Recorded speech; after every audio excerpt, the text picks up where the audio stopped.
Welcome here to Wake Up Call with Dan Tortora, where sports truly meets that thing called life. We appreciate your patience here this morning on Wake Up Call with Dan Tortora inside the Great Lakes Honda City Studios, here with you. And happy to be here with you Monday through Friday from 9 a.m. to 11 a.m. Eastern Time. We thank you for being with us up and down the East Coast, the Midwest, the West Coast, and all around the globe, including in Italy, where I broadcasted live a couple times over these last couple of weeks, and actually 2 Fridays ago and last Friday we broadcasted live from Italy. 2 weeks ago we were in Rome, Italy, broadcasting live, and this past week we were broadcasting live from the Isle of Capri. So thank you to Italy for all that you've given to me and to my father and the beautiful experience that we had there. I truly appreciate it. We'll never forget it, and look forward to coming back soon. And to those of you that have followed the show from Italy, I want to thank you so very much. You know, we've seen over the years on wakeupcalldt.com, especially the countries that have connected with us, and Italy being one of those countries. I don't know how you found us, but by the grace of God, somebody somewhere did, and I appreciate it. So to be able to be there with you and broadcast live from Rome, as well as broadcasting live from the Isle of Capri, literally sitting in paradise, means more to me than I can ever say. And then to be able to share broadcasts as well after climbing a mountain in Maddaloni in Italy, where my family is from, and then to be able to not only bring you that, but to also bring you multiple broadcasts from Tortora, Italy, on the beaches of a place that shares my last name. There's no words that can truly suffice what that felt like, what those moments meant to me, and how much I greatly appreciate it, and at the same time feel like we're just getting started with Italy and doing some cool things. So thank you for all of the experiences. I want to thank God first. And of course, I want to thank Italy, the wonderful people that helped us, and Papa Joe and Mary for helping us plan the trip in the beginning. I can't thank you all enough. And I truly appreciate it so very much. And I look forward to everything that is to come and all the awesome things that are going to come from this trip and from what I learned about myself, what I left on the top of that mountain at Jesus' cross, and just everywhere I'm going to go with God from here on out. And all my wonderful loved ones that I have in my life, and those that have chosen me and I've chosen them.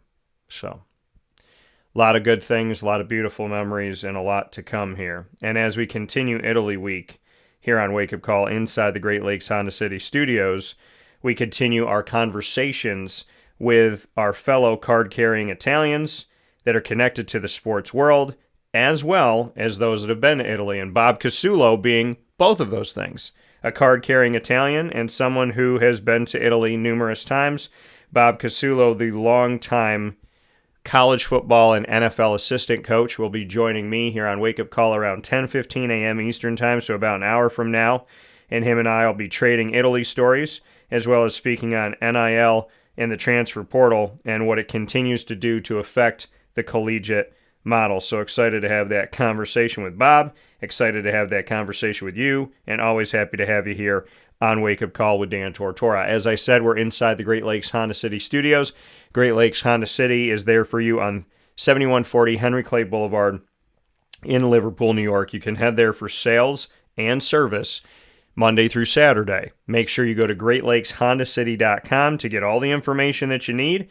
At greatlakeshondacity.com, they will give you the inventory of vehicles that are on the lot, new and used, and you could take a look and peruse what is going to be your next ride for you personally or for you and your family. greatlakeshondacity.com. Make sure you go there, and then you head over to 7140 Henry Clay Boulevard in Liverpool, New York to visit them. Let them know that DT sent you. YouTube.com and Facebook.com, both /Wake Up Call DT is where you're finding us up and down the East Coast, the Midwest, the West Coast, and all around the globe. And, of course, wakeupcalldt.podbean.com is our hub of over 1,800 wake-up call episodes spanning over a decade. So make sure you go there and tune in and catch Wake Up Call, as well as when we after broadcasting live, we share our shows to Amazon Music, Audible, iHeartRadio, iTunes, and Apple Podcasts, Player FM, Podbean, Podchaser.com, Podvine, Spotify, TuneIn, and YouTube. You can search Wake Up Call with Dan Tortora, or one word, Wake Up Call DT. Inside of Italy Week this Friday here, and inside of MonPazPopcorn.com's What's Poppin', we're bringing you plenty here this morning. Our signature trio of segments, as well as, like I said, we'll be having Bob Casullo round out Italy Week. Jerry says, "Buongiorno, signore." Buongiorno to you, Jerry. So happy to have you here on the show, as always. God bless, and we're sending you our love, Jerry, and praying that God guides you and guards you all the days of your life, that he heals you, and that you know that you're prayed for, and you're loved, and you're appreciated every day. So God bless you and Amanda and your whole family, Jerry, and to everybody that's watching and listening. The annoying moment of the week will be first, proudly presented by Carvel DeWitt, followed by LEAD, Learn, Evolve, Ad-Lib, and Deliver is what the acronym stands for that God helped me create back in 2019, and that's presented by Chick-fil-A Cicero. Today's topic is Choose Wisely. We'll get into that in a little bit. Top Dog of the Week will be at the top of the second hour. We'll be announcing our Top Dog of the Week, and then Bob Casullo will be sharing with me his trip to Italy. We'll be trading stories back and forth, and we'll also have the opportunity to speak on NIL and the transfer portal. So a lot coming up here on Wake Up Call. Let's get it started with the annoying moment of the week. Dan Tortora proudly brings you... Is that for real? Are you kidding me? The annoying moment of the week. I really, honestly, I don't know how to respond to this. Presented by Carvel DeWitt, 4322 East Genesee Street. It's what happy tastes like. Do you have to be that crazy? I guess so. The annoying moment of the week for this week, man, I could pick a few different things here. I miss the food. I miss the food in Italy. You know, I was told when you go to Italy, you're never going to want to eat in America again. And that's true. Now, I work with a bunch of places whose food I love, and I've already been to Pizza Man, and I've already been to Mother's Cupboard, and so I've gotten to get some of that food, and I appreciate the food that they're doing and everything they're putting together. When my dad and I were in the airport, and we were sitting in the airport in Atlanta for like 7 hours, and that is probably more than 7 hours. When we were sitting in the airport, we have to eat, right? You got to eat dinner. So we decided to go and eat, and I'll leave the restaurant's name out of it. It's a chain, not fast food. It's a sit-down restaurant. And here I am thinking, well, I've gone to this restaurant before, and I got this really nice salad, so I'll get the salad. Well, of course, they don't have their full menu. So I couldn't get the salad. They only had a couple salads on there, and it wasn't the one that I was looking for. So I end up getting my food. I get shrimp tacos, and my body that has been going through some stuff, before I went to Italy, my stomach was having kind of this weirdness to it. I had pain, and, I just had different things kind of going on. So when we went to Italy, my body was, my stomach was hurting a little bit. It would kind of let me know, like, hey, I don't want this food. And I'm like, all right, so I'm not going to eat that, specific type of food. And then my body started to just kind of be difficult in general when I was still back at home. Well, the longer I was in Italy, I was eating what I wanted. I was eating pizza and this and that, whatever. But my body was okay. My body wasn't responding in a negative way. My body was all right. And so I'm like, okay, so I'm eating what I want. I'm eating stuff that maybe, I have similar in the States, but my body's reacting differently. And I started having more of a Mediterranean diet while I was in the Mediterranean. Good morning to Thomas here. So I come home, and my body had started to heal and finally feel better. So that was a good thing. It gave me some relief, and it gave me some peace. And then I come home, and my stomach is kind of not enjoying things anymore. And my stomach is like, okay, I don't know if I like this. So I think what my Italy trip has shown me is that I should live in Italy. But the reality of it all is, I have to be really careful about what I eat now.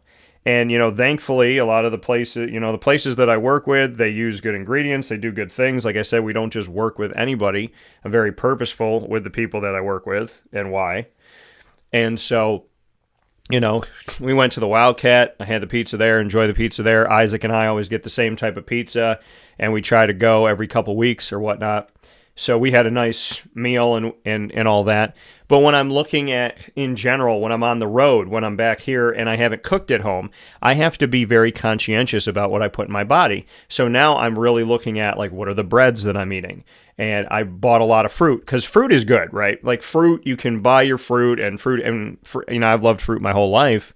So I got some fruit, brought that, got that to the house. But now I'm trying to think, like, are there cereals I can eat? Are there cereals I can't? Because now that my body has had healthier food, healthier ingredients, less preservatives, less garbage put in the food, because Europe doesn't have all the same crap that we have here in America inside of our food, allegedly. So, if I'm eating pastas and this, that, whatever, and then I'm eating those in the States, and in the States my stomach's reacting negatively, but in Italy I'm good, then I have to be cognizant of what's going into that.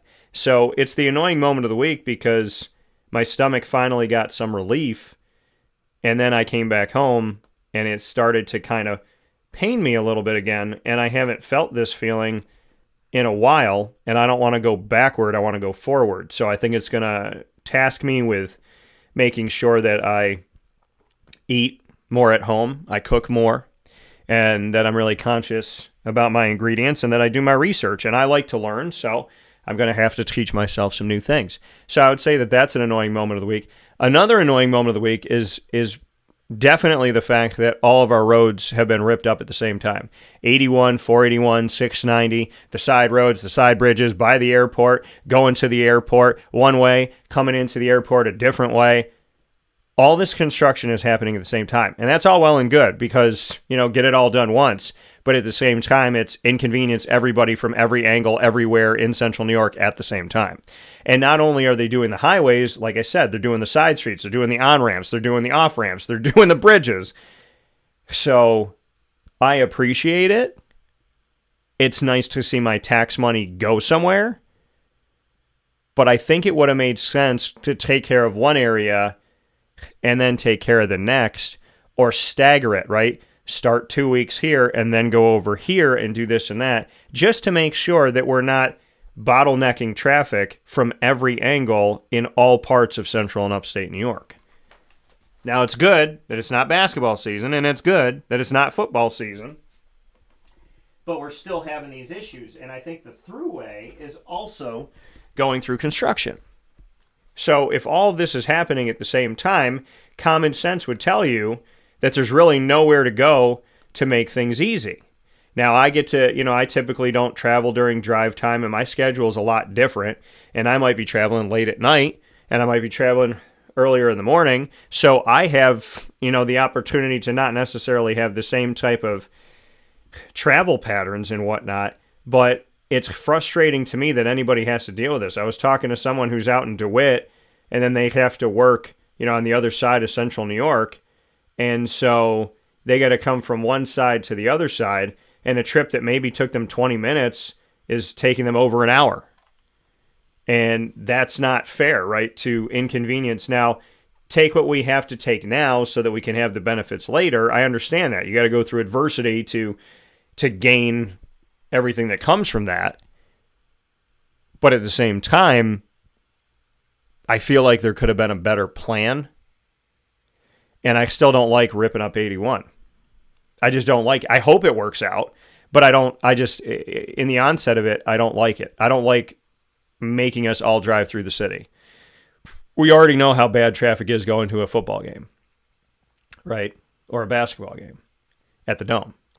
To push that traffic now off the highway and all into city streets is not smart. I don't think it is. And so we'll see how it looks. I mean, maybe they'll surprise me. I hope they will, and there'll be some good stuff coming through. But this is my city, and I care about my city. And Lord knows that the representation in the state of New York rarely represents upstate New York and typically takes care of Long Island. And that's all well and good for the people that live there, but it's not good for us. So we need to have representation that makes sense. And I have jokingly, not jokingly said that I'll run for office if it means getting upstate New York representation.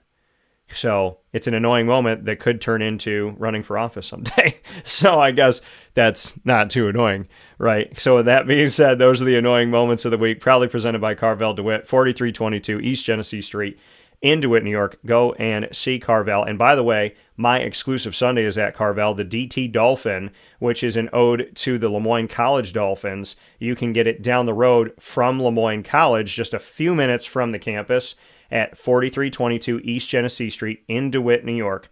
The DT Dolphin, mint chocolate chip ice cream, green for the Dolphins, hot fudge, whipped cream and a cherry, green and gold sprinkles, and topped off with a chocolate dolphin jumping out of your whipped cream. You can only get it at Carvel DeWitt 7 days a week, and on Wednesdays, it's buy one, get one. So make sure you go on Wednesday to get two for the price of one for the DT Dolphin. That coming from Carvel DeWitt, and this annoying moment of the week coming also from Carvel DeWitt. We'll be back right after this fast break inside the Great Lakes Honda City Studios. Next up, lead, learn, evolve, ad-lib, and deliver. Topic, choose wisely. Here's a message from Renee from Bryan's Landing, located on 6523 East Seneca Turnpike in Jamesville, New York. Open Tuesdays and Wednesdays for dinner, Thursday through Saturday for lunch and dinner, and Sundays for brunch. It's a lot like the way that my mom and dad ran their restaurant. We have put in place a lot of people that are family to us, very similar to how my dad hired people that were family to him. And then the tradition I'm carrying on is a lot of the items that are on our menu are my dad's. And he taught our chefs how to recreate his dishes. So I think that Tommy McNerney, who our executive chef is, to him it is an art. And I think that when he does create a dish, it's not just about making the food taste delicious, which is definitely our priority, but it's an art to him, and it's almost like his canvas on a plate where he just wants the colors to look great, and people love it because he takes pride in that. And Bryan and I appreciate that. We want it to obviously look good and taste good. I will tell you, when we opened up, it was 6 weeks before COVID. And what was amazing was the community, our friends and family stepped up, and everybody did takeout. Everybody supported us. Our hearts were just so filled. So to Bryan and I, obviously our friends come all the time, and we just have repeat customers in Jamesville, and I think people going to our previous restaurant in Green Lakes are making the trip to come to Bryan's Landing to support us. And I mean, I think we have great food and a great atmosphere. So it's very, very important to us. Head to Bryan's Landing, located on 6523 East Seneca Turnpike in Jamesville, New York, where memories have become recipes that are now meals to share with you. Tuesdays and Wednesdays for dinner, Thursday through Saturday for lunch and dinner, and on Sundays for brunch. And be sure to come out for live music Friday, Saturday, and Sunday.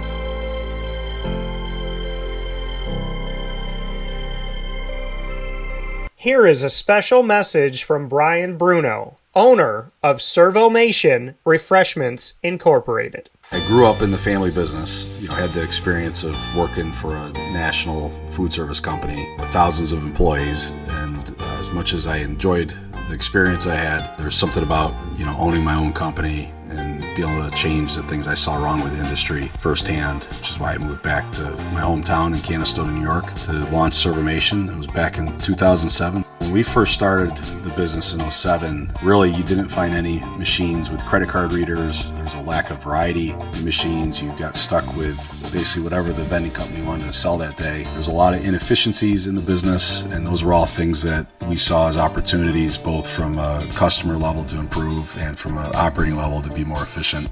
We've really been at the forefront of introducing retail technology into our space. We were doing self-checkout back in 2009 before it really became a national phenomenon. The whole point of it isn't to just improve the customer experience. It's to make it feel more like a retail environment where people don't have to be afraid of what they're buying behind glass. They don't have to be afraid of not being able to see the ingredients of the packages. It was an easy transaction from that standpoint. If we were to reinvent something, we wanted to make sure what we were making looked and felt more like a deli and not like something that you would traditionally see in a vending machine. I was tired of hearing for years the customers say the wheel of death because the vending machine would circle around with the same tuna salad in it. What we wanted to do was it really change the perception of that food. So allowing customers to touch it, allowing customers to feel the weight of it, allow customers to see the freshness of it, and also the variety of it really helps them change the perception and ultimately the value of what we bring to them. The point of differentiation you have to make is either in value or the quality. And I think on both of those fronts, Servamation has really, in large part, changed that value system for employees. So they no longer have to worry about bringing their food from home or having to leave their desk during the day and rush out to get back in time for their break to end. We're bringing something that they can count on in their break room every day, and they know it's going to be there, they know it's going to be fresh, and they don't have to worry about it being sold out or something that they don't enjoy. We've also heavily invested in flavored water machines, so you can get a glass of water with a fresh piece of fruit in it, along with bean to cup coffee machines. So there's not a day that goes by we're not surprised when we get customers that call us and say, we didn't know you could do all this. We're really lucky to have a strong group of dedicated employees. Most of our employees have been with us since inception.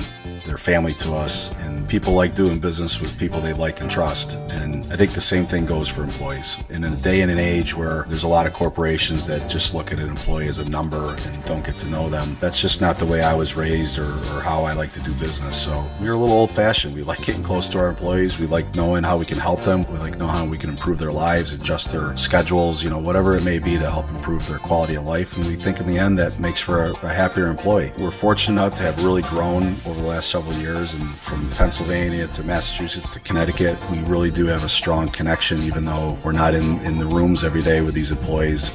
There's not one single employee that we feel like we don't know, and certainly we know they can call us at any time, and they're definitely treated as family to us. I wake up every single day really excited to surprise our customers in a good way. The one thing I can tell you is I think that every one of our employees and every one of our customers will continue to be at the forefront of every decision we make.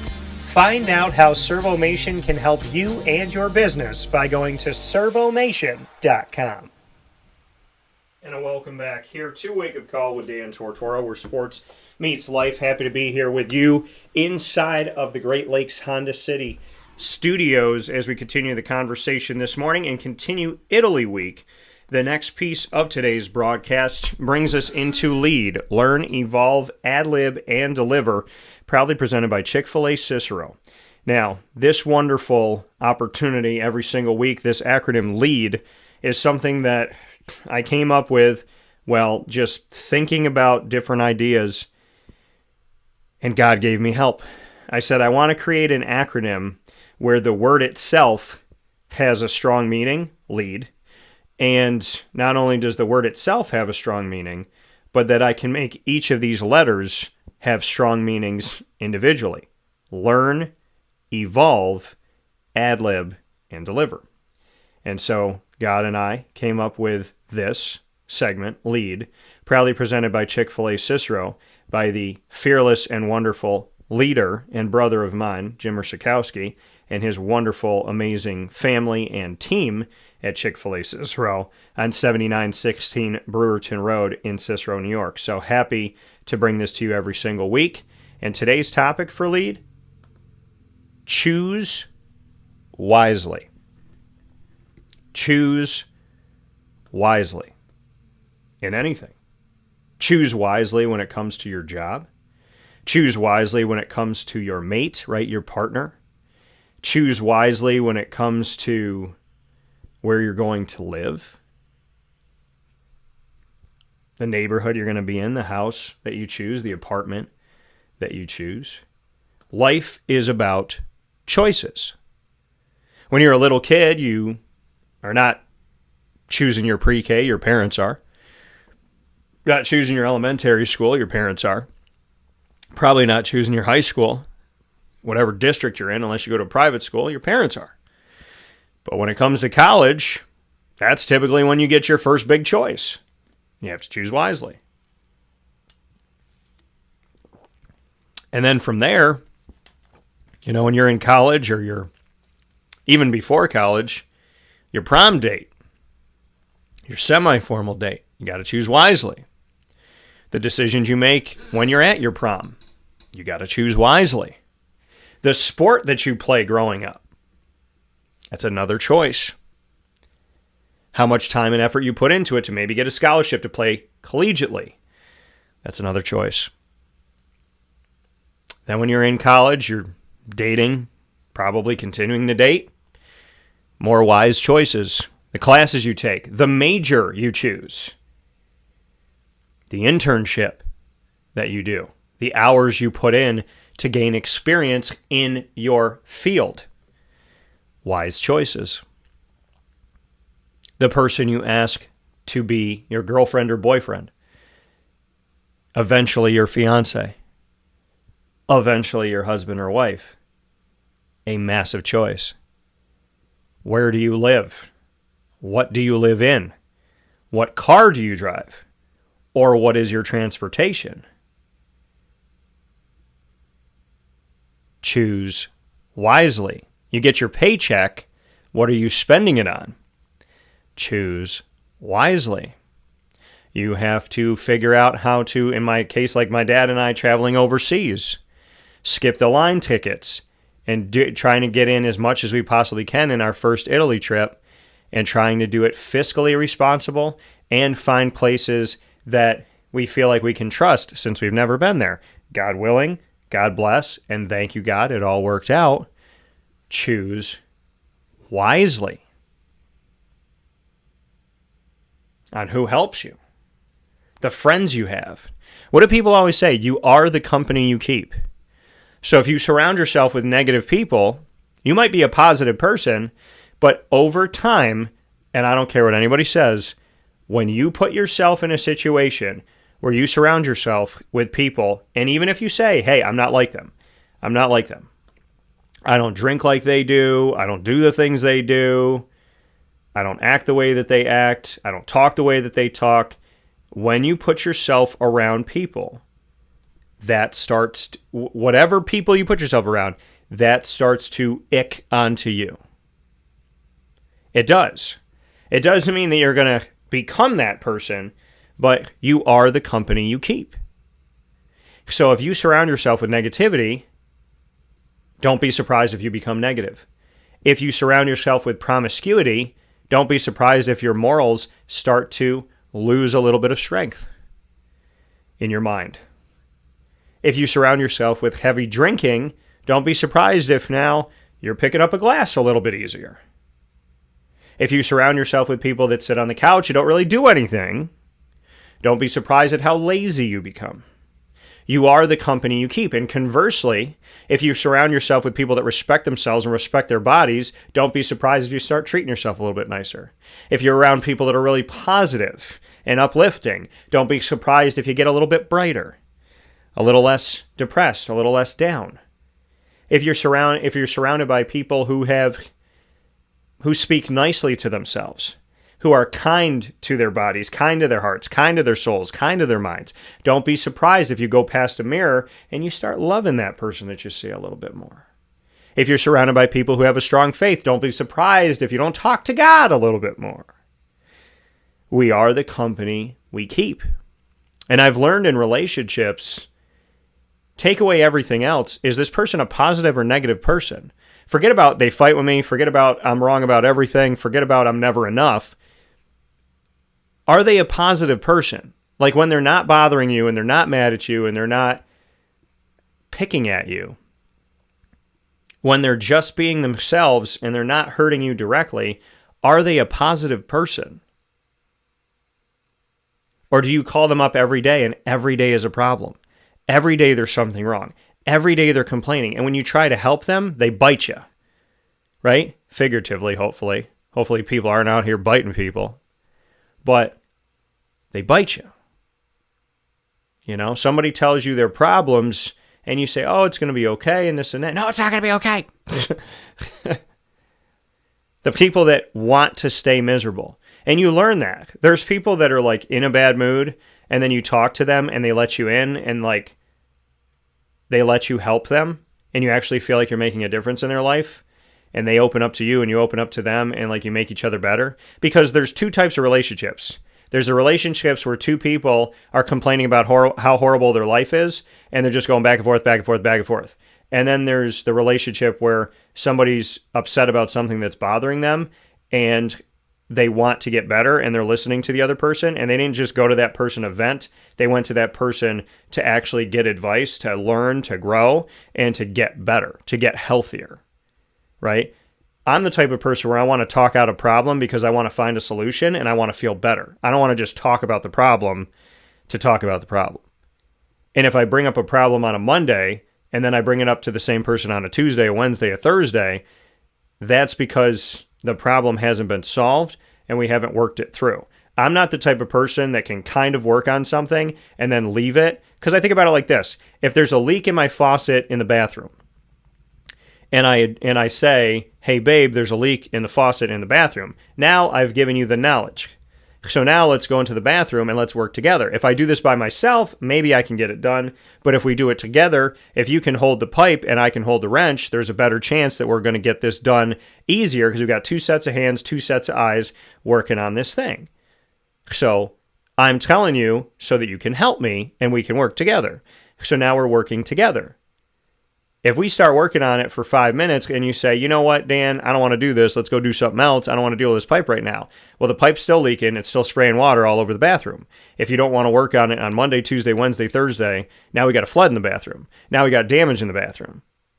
That's how I look at problems. I look at them like leaky faucets. I look at them like there's a brown mark in the ceiling, and obviously there's water, and if I just pretend like it's not there, eventually that water is going to break through my ceiling, it's going to come onto this floor, and God only knows the damage it's going to give to the house. That's how I treat every problem, big or small.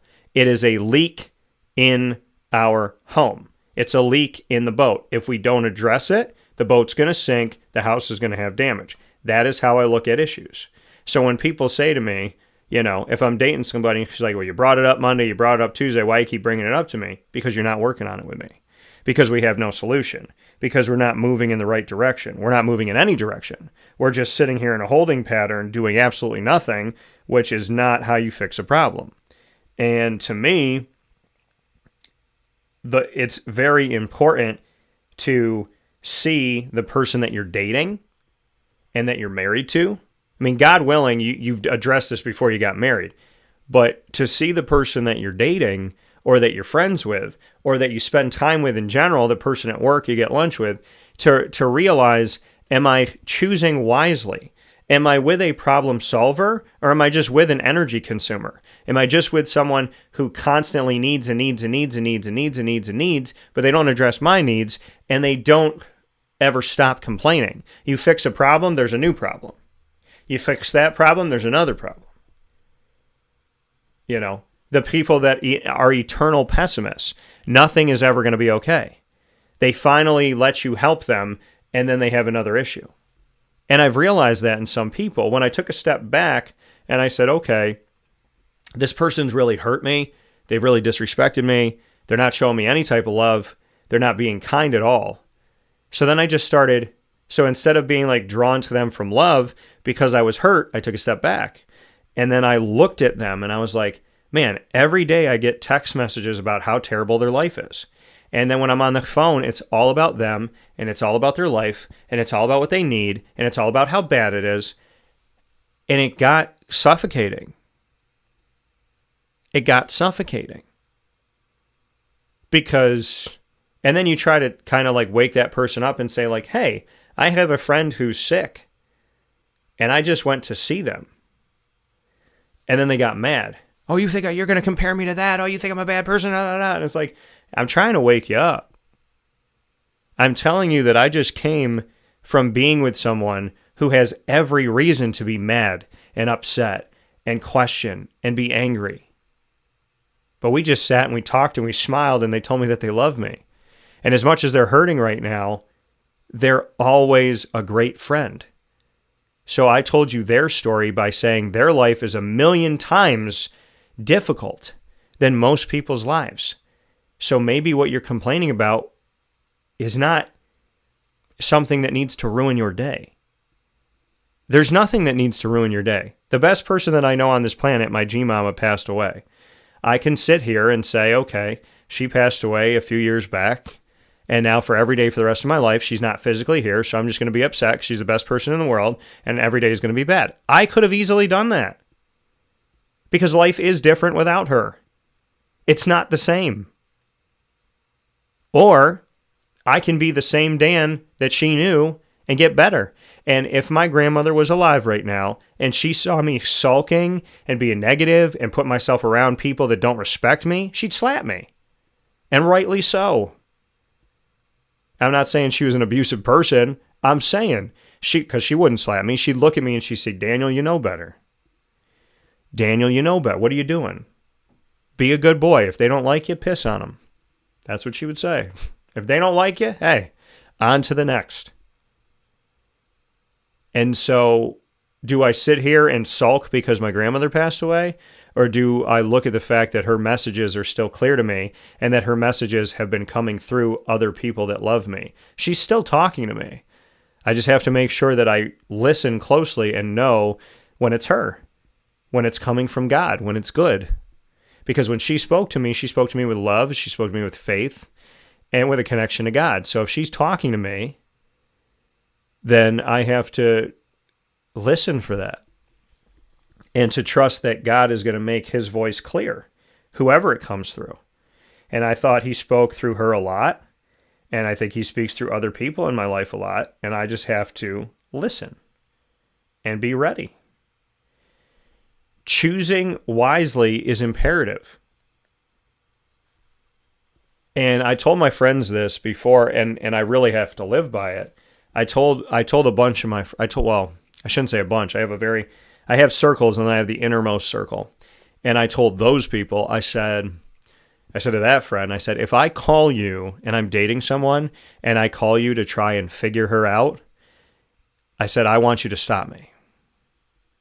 Because if I'm in a relationship where I have addressed something with that person and they've given me no answer and no clarity, you're not going to give me any better clarity. You're not them. You can give me advice, but if I'm calling you to figure out their words and their actions and what they meant by it, then I'm with somebody who's not clear. I'm with someone who's chaotic. I'm with someone who's causing drama and has been stressful. I should not have to go to my friends to figure out my girlfriend. And I told my friends, if I do that, call me out. Because she's not the one. She's not. And if I'm working with a business, and every time I talk about that business, it's they don't do this, they don't do that, they're not handling what they're supposed to handle, they're not abiding by their contract, they're constantly making me do things on my own, they're not helping me out, they made me go through a process, and when I go through this process, they never do what they're supposed to do, so they put me through this process that I'm forced to go through, and then they never complete it on their end. So I could be doing this whole thing by myself. I was doing it by myself. I was successful by myself. And then I was told I have to go through somebody, and that person blocks almost every single thing if they even respond to a message. And I would have never hired this person. And I'm not saying they should lose their job. If I was their boss, 4 years of not knowing what they do, it would be enough for me. 4 minutes of that would be enough for me. So I don't work with people and associate with people that aren't who they say they are. I don't work with people and associate with people that don't do what they're supposed to do what they need to do. And I absolutely don't work with hypocrites. I think, what they say, there's 7 deadly sins. I said the 8th one is hypocrisy. I cannot stand somebody who says what they're going to do and they don't do it. And I hold myself accountable to those things. If I say I'm going to do something and I haven't done it, it sticks with me. It's on my mind. And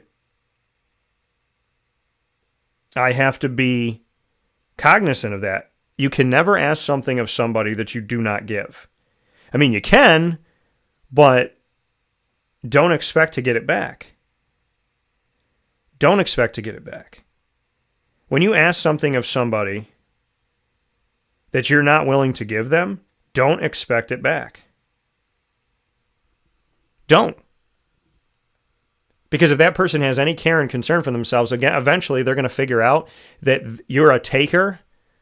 And if they're a giver, it doesn't mean that they don't want to get back. I love to give. But you're not supposed to be in a relationship where you give and you give and you give and you give and you give and you don't get anything. You don't give to get, but relationships are give and take. And you should not be called selfish when you give of yourself and that you hope you hope you have something reciprocated. You don't want to be in a relationship where you say, I love you, to silence. You don't want to be in a relationship where you can't be yourself and you're walking on eggshells. You don't want to be in a relationship where you're always helping them and they're not helping you through anything. You want to test a relationship? When that person needs you, you spring into action. When you need them, they wait.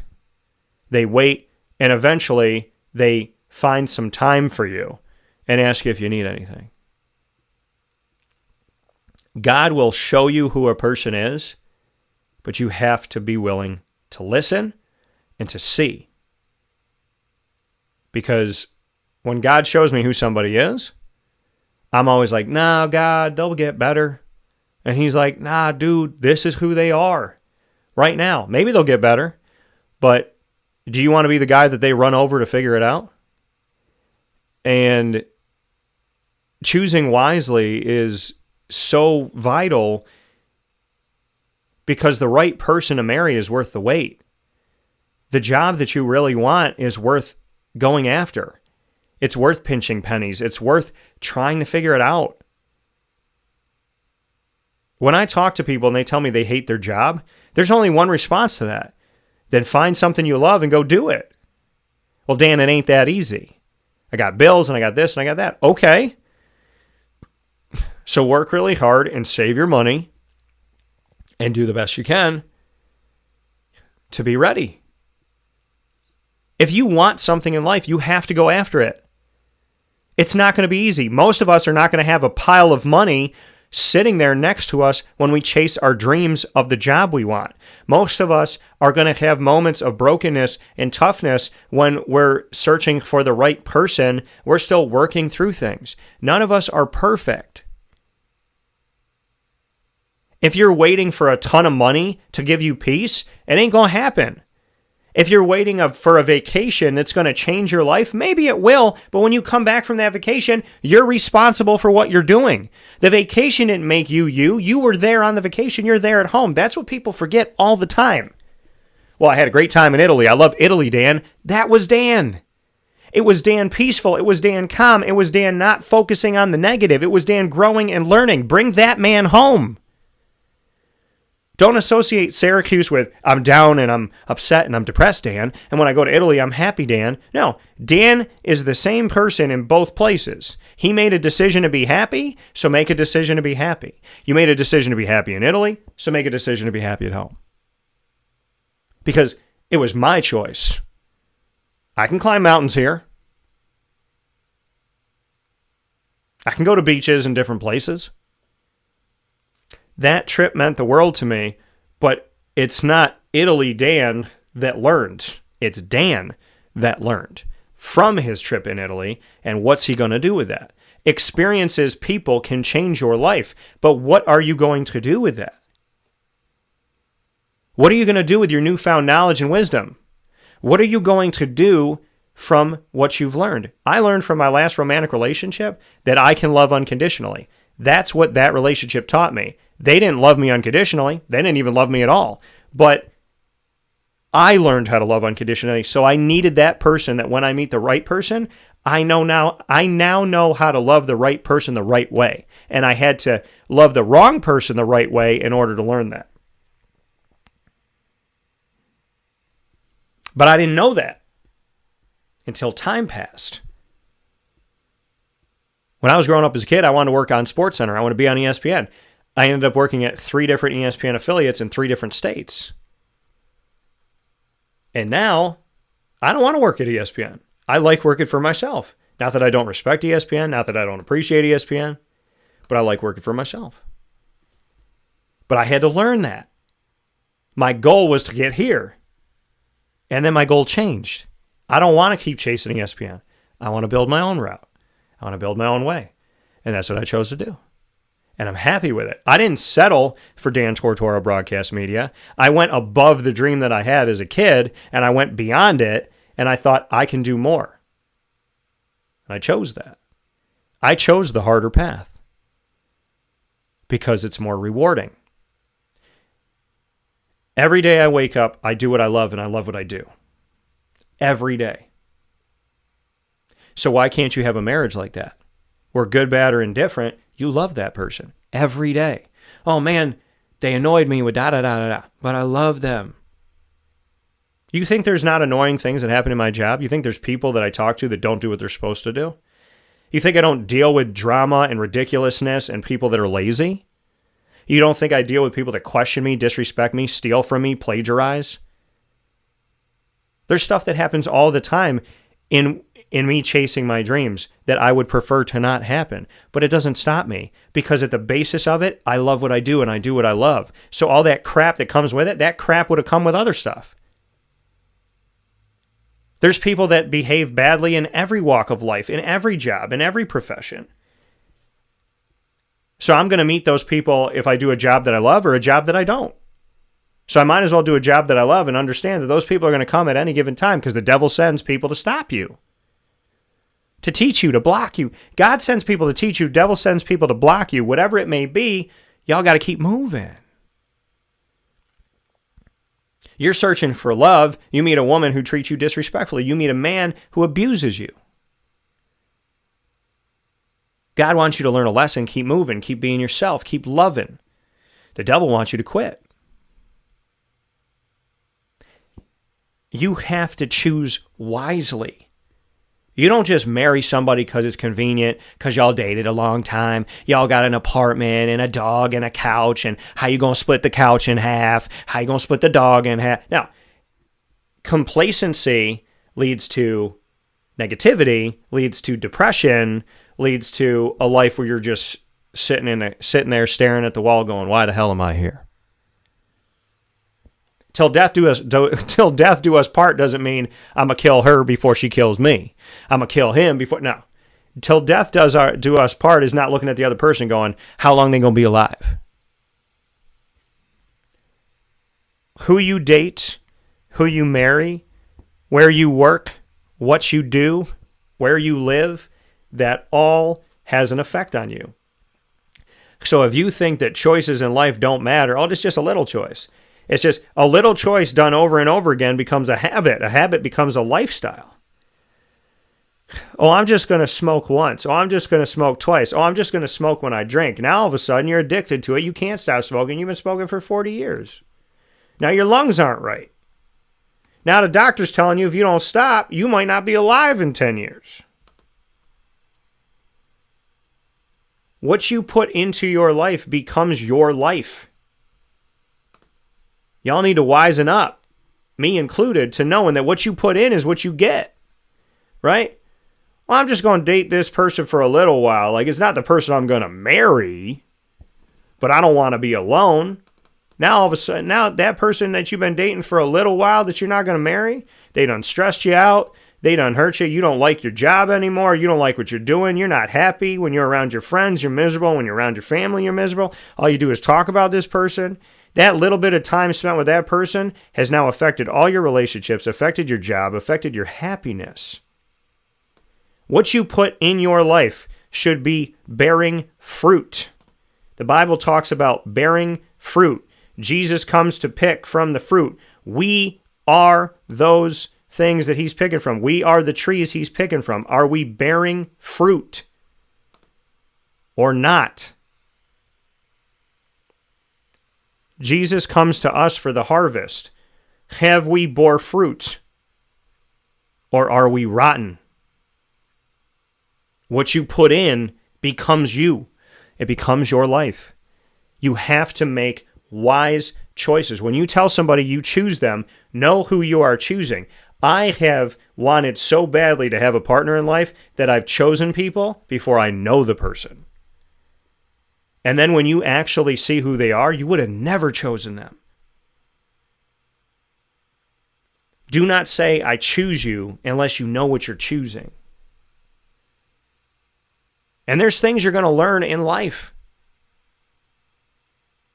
You're going to learn in life if you love something or if you think you love it. If you love your job or if you think you love it. If you love where you live or if you think you love it. If you love the person you're with or if you think you love them. If you love your friends or if you think you love them. There's a difference between I love it and I think I love it. If you love it, you will fight for it. If you think you love it, you're going to get knocked on your butt and you ain't going to get up. Screw this, I don't need it. If somebody gets into an argument with you, friend, family member, loved one, they say some mean stuff, you say some mean stuff, and they run, let that person run. They didn't choose you. If you're in a job and somebody steals something from you and does something to you and there ain't nothing you can do about it, and you go, screw this, I don't need this, I quit. You didn't really love that thing. Because that person who plagiarized and took from you, they're going to show up in your next job in a different person, in a different way. And if you keep running from them jobs, then you don't love that job. You don't love that line of work. You think coaches win championships all the time? There's 364 Division I men's basketball schools. One of them wins a championship every year. What do the other 360 plus do? Quit? If you love it, you keep going. When you love somebody, you fight through the problems. When you love your job, you fight through the problems. You fight through the adversity. We don't need to be sitting in a hospital bed with cancer to start fighting. We don't need to have a loved one pass away to start fighting. We don't need to be bloody and bruised and lose a tooth to start fighting. Life is not about, I'll fight when I have to. You got to fight every day, and I'm not saying you got to fist fight, and I'm not saying you got to swear and yell. I'm saying you got to put energy into everything you do. Love is a choice. Relationships are choices. Jobs are choices. Careers are choices. What you choose to do in your life matters. So if you think it's not a big deal, what you choose, yeah, it is. And those little choices become big ones. Those little choices become habits, become a lifestyle, like I said. What you put in is what you're ingesting. What you're ingesting, the behavior, the people you surround yourself with, the energy you take in, the food that you eat, the things that you drink, that becomes your life. Don't be a person on the couch saying, I want to get skinny. I want to get fit. I want to date a good person. I want to get my job. Get off the damn couch. And if nobody's told you that, then nobody loves you enough to say that to you. Because when you love somebody, you're supposed to say that to them. I was in a bad relationship. My best friend said to me, have you had enough yet? That's all he had to say. We talked for hours and days. All he had to say, have you had enough yet? Because when he said that, he said a million different things.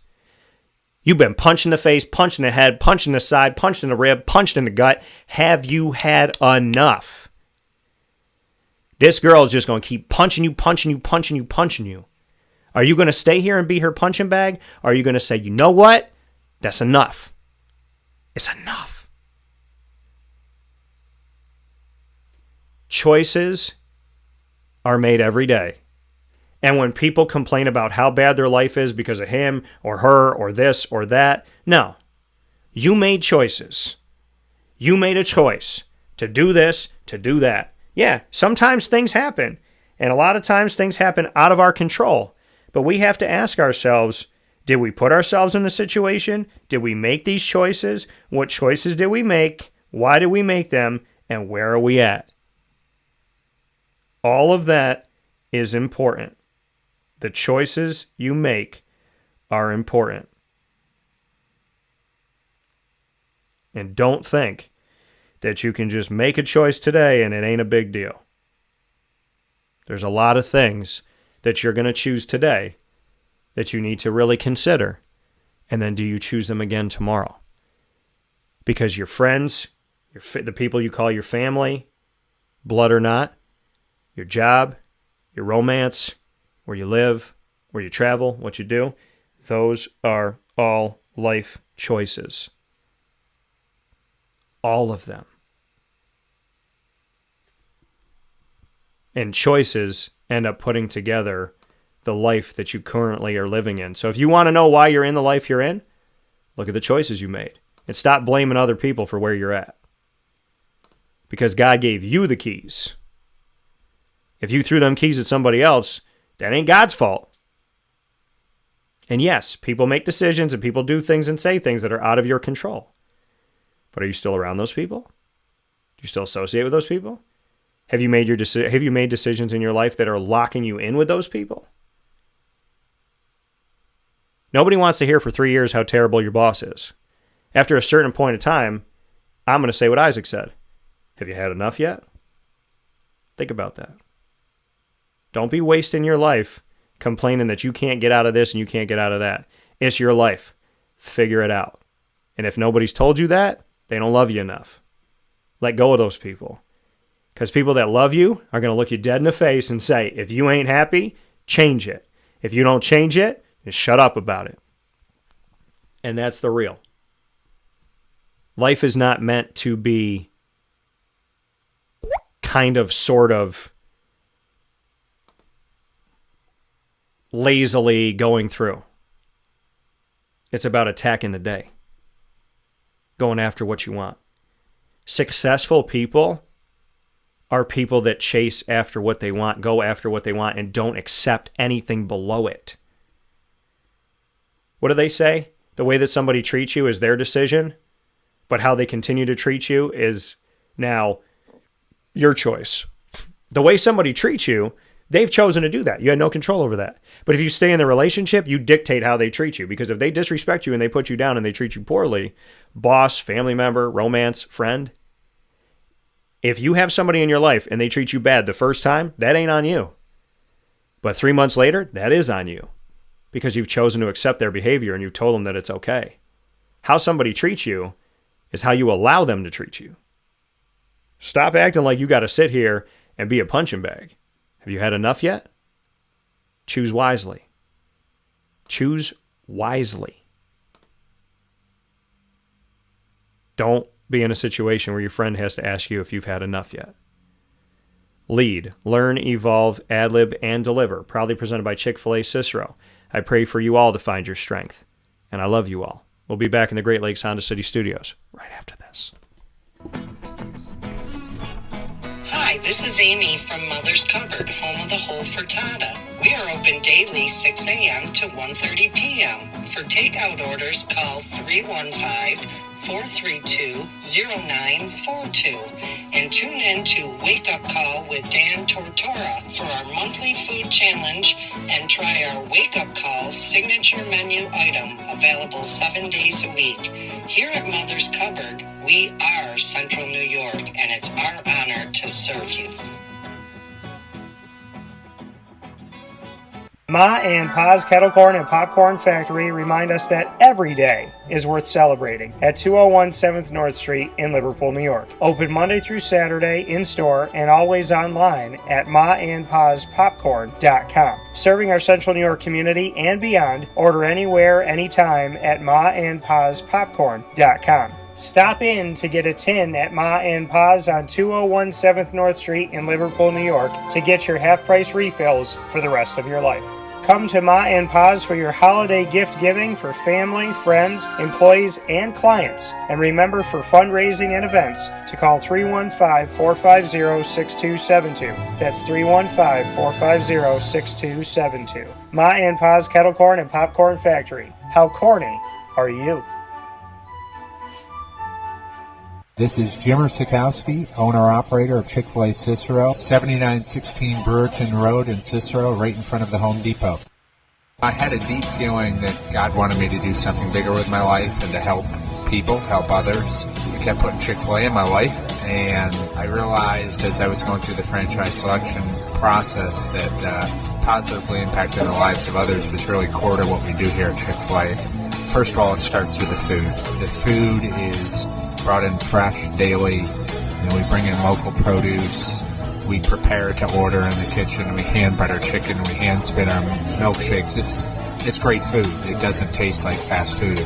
I think the second thing is the way people feel when they come in a Chick-fil-A restaurant. It's different. We try to treat people with intentional kindness here, which is very different and deeper than good customer service. And so I think it feels remarkable for most people to come in a Chick-fil-A restaurant. And then lastly, the impact that we try to have in the community is very different. It's a big part of the expectation of every operator of a Chick-fil-A restaurant is that they're actively engaged in their community, they're a leader in the community, and they're making a difference. When they realize that what we're striving to do is to shine a little light in their life, that's a very, very different experience than you will have in any other quick service restaurant.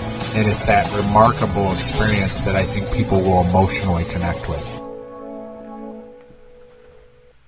Welcome back here to Wake Up Call with Dan Tortora, where sports truly meets that thing called life. We are here inside of the Great Lakes Honda City studios, and Great Lakes Honda City is there for you on 7140 Henry Clay Boulevard in Liverpool, New York, Monday through Saturday for sales and service. You can get more information by going to greatlakeshondacity.com. It is time for our top dog of the week, but you know that I can't do it without the help of little Miss Lily, my beautiful daughter that I love so very much. So Lily, take it away. Top dog of the week coming to you from K-9 Kamp Dog Daycare, and here with you, proudly presented by the wonderful daycare, the only place that I would tell you to bring your dog for that care throughout the day. Whatever your dog is, big or small, the wonderful place to go for you is K-9 Kamp Dog Daycare. Our dogs deserve a home away from home, and thanks to Lorraine, Chad, and the team, they have one on 228 Old Bridge Street in in East Syracuse. 228 Old Bridge Street in East Syracuse, New York, right off Erie Boulevard, off the highway. Very easy to get to. You can actually see it from the highway, so make sure you head over there today, and you can get more information by going to K-9kamp.com, and of course you can also get to K-9 Kamp Dog Daycare by calling them for more information at 315-437-7110. My top dog of the week this week, it's got to be our new Pope, Pope Leo the 14th. And they said that we would never have an American Pope. They said it would never, ever happen that we would have a Pope that was born in America. Well, somehow, some way, we have an American Pope. It's happened.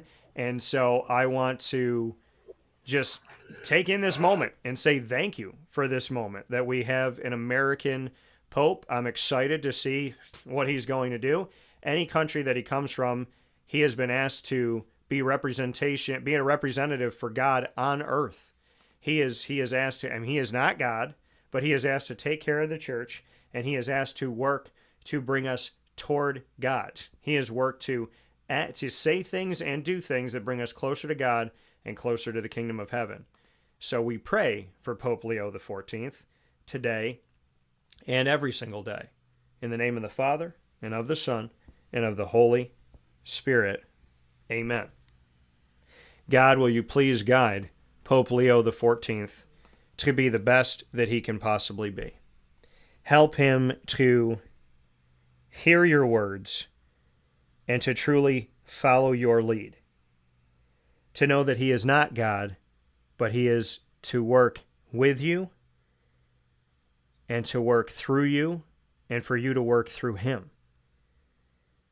That his job in this world is to help every child know that they are loved, appreciated, respected, and that God wants all of his kids to come home and have a seat at the dinner table when it's time to eat. Guide him and help him to guide us toward you, and guard us and guard him from all that is not of you. And please help him to trust your will over his want or the want of anyone else. May he not be politicized. May he not be of this world, but to serve you and to serve what is above this world, beyond this world. May he be our spiritual leader and guide and guardian in everything. May you be clear with him. May he hear your voice through all of the other voices, no matter how loud they get and how chaotic it is. May he hear this stillness of you, the goodness and the love. May he feel your warm and nurturing hands on him, and may you hold him, guard him, guide him, and lead him all the days of his life. God bless Pope Leo XIV, and God bless us all. In the name of the Father, and of the Son, and of the Holy Spirit. In Jesus' most precious name we pray. Amen. Top Dog of the Week, Pope Leo XIV. And with that being said, we now have Bob Casullo on here. We can hear Bob, but once again, we can't see Bob. We got a black screen now with Mr. Casullo. So we're trying to get his camera ready here. We did this last time, but I'm going to see if we could do it. Bob, you can hear us, right? Yes, I can. Okay, so we can hear Mr. Casullo. We cannot see him currently in this moment in time. So what I'm going to do, Bob, is we're trying to get your Is there anything on your side that says camera, or do you have that or no? It's something that'll say like ask you to because right now it's all black screen. Do you have anything that you could see that says start video? View.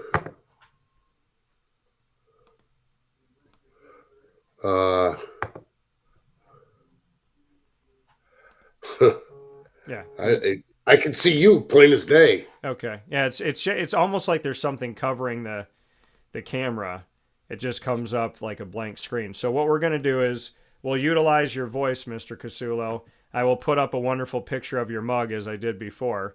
And we are here with Bob Casullo on Wake Up Call with Dan Tortora, where sports meets life. It is Italy week. And so Bob has been to Italy. I just came back from Italy. And we have the opportunity to share our Italy stories with each other, as well as talk about NIL and the transfer portal with the longtime collegiate and NFL assistant coach. So, Mr. Casullo, how are we doing today? We're doing pretty good. I've got a real bad chest cold, and I can't seem to shake it. Ever since we came back to Syracuse, this weather is not conducive to my thin blood. And it's funny that you say that, Bob, because I always tell people I don't have allergies. I have Syracuse allergies because my body my throat's been like a little bit dry.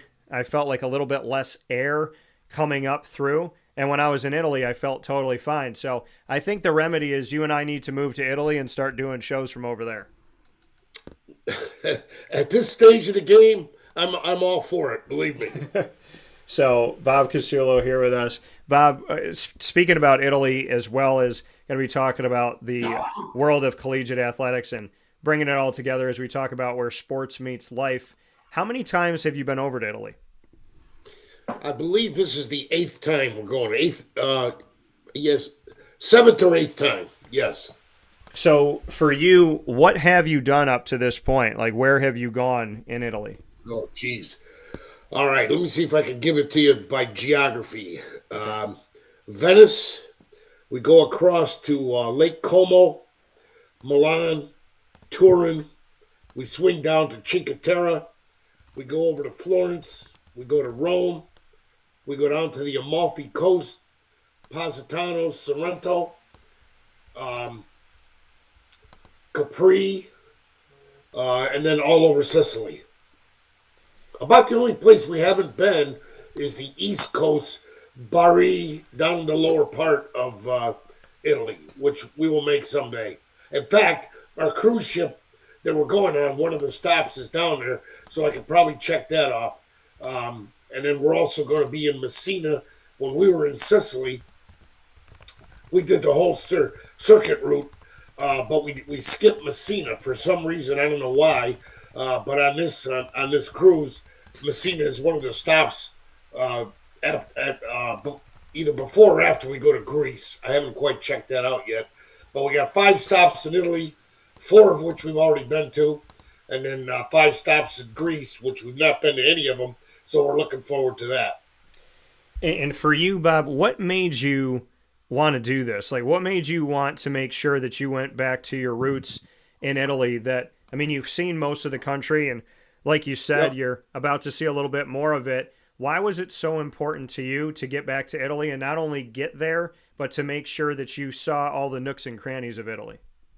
Well, I can remember growing up in Little Falls, New York, which is about as isolated from the world as you could get, and growing up and watching black and white TV and the news, and then you would see things happening around the world, and being in Little Falls, New York, it was like, oh my God, they put a guy on the moon while I was living in Little Falls, and I haven't even been to I haven't even been to Ohio, so it's always been a thing that when I retired, my wife and I, we were going to travel Europe. And we've been to England, France, Italy, Ireland, Croatia. I'm probably missing a few, but we've been all over Europe, and we enjoyed every minute of it. And I guess the best analogy I could give you is when I went to the Oakland Raiders, one of the first things I did was drive up to Berkeley, the campus of the University of California. Yeah. Because when I was in high school in the late 60s, black and white TV, 6:30 national news, pretty much always started with the Vietnam War.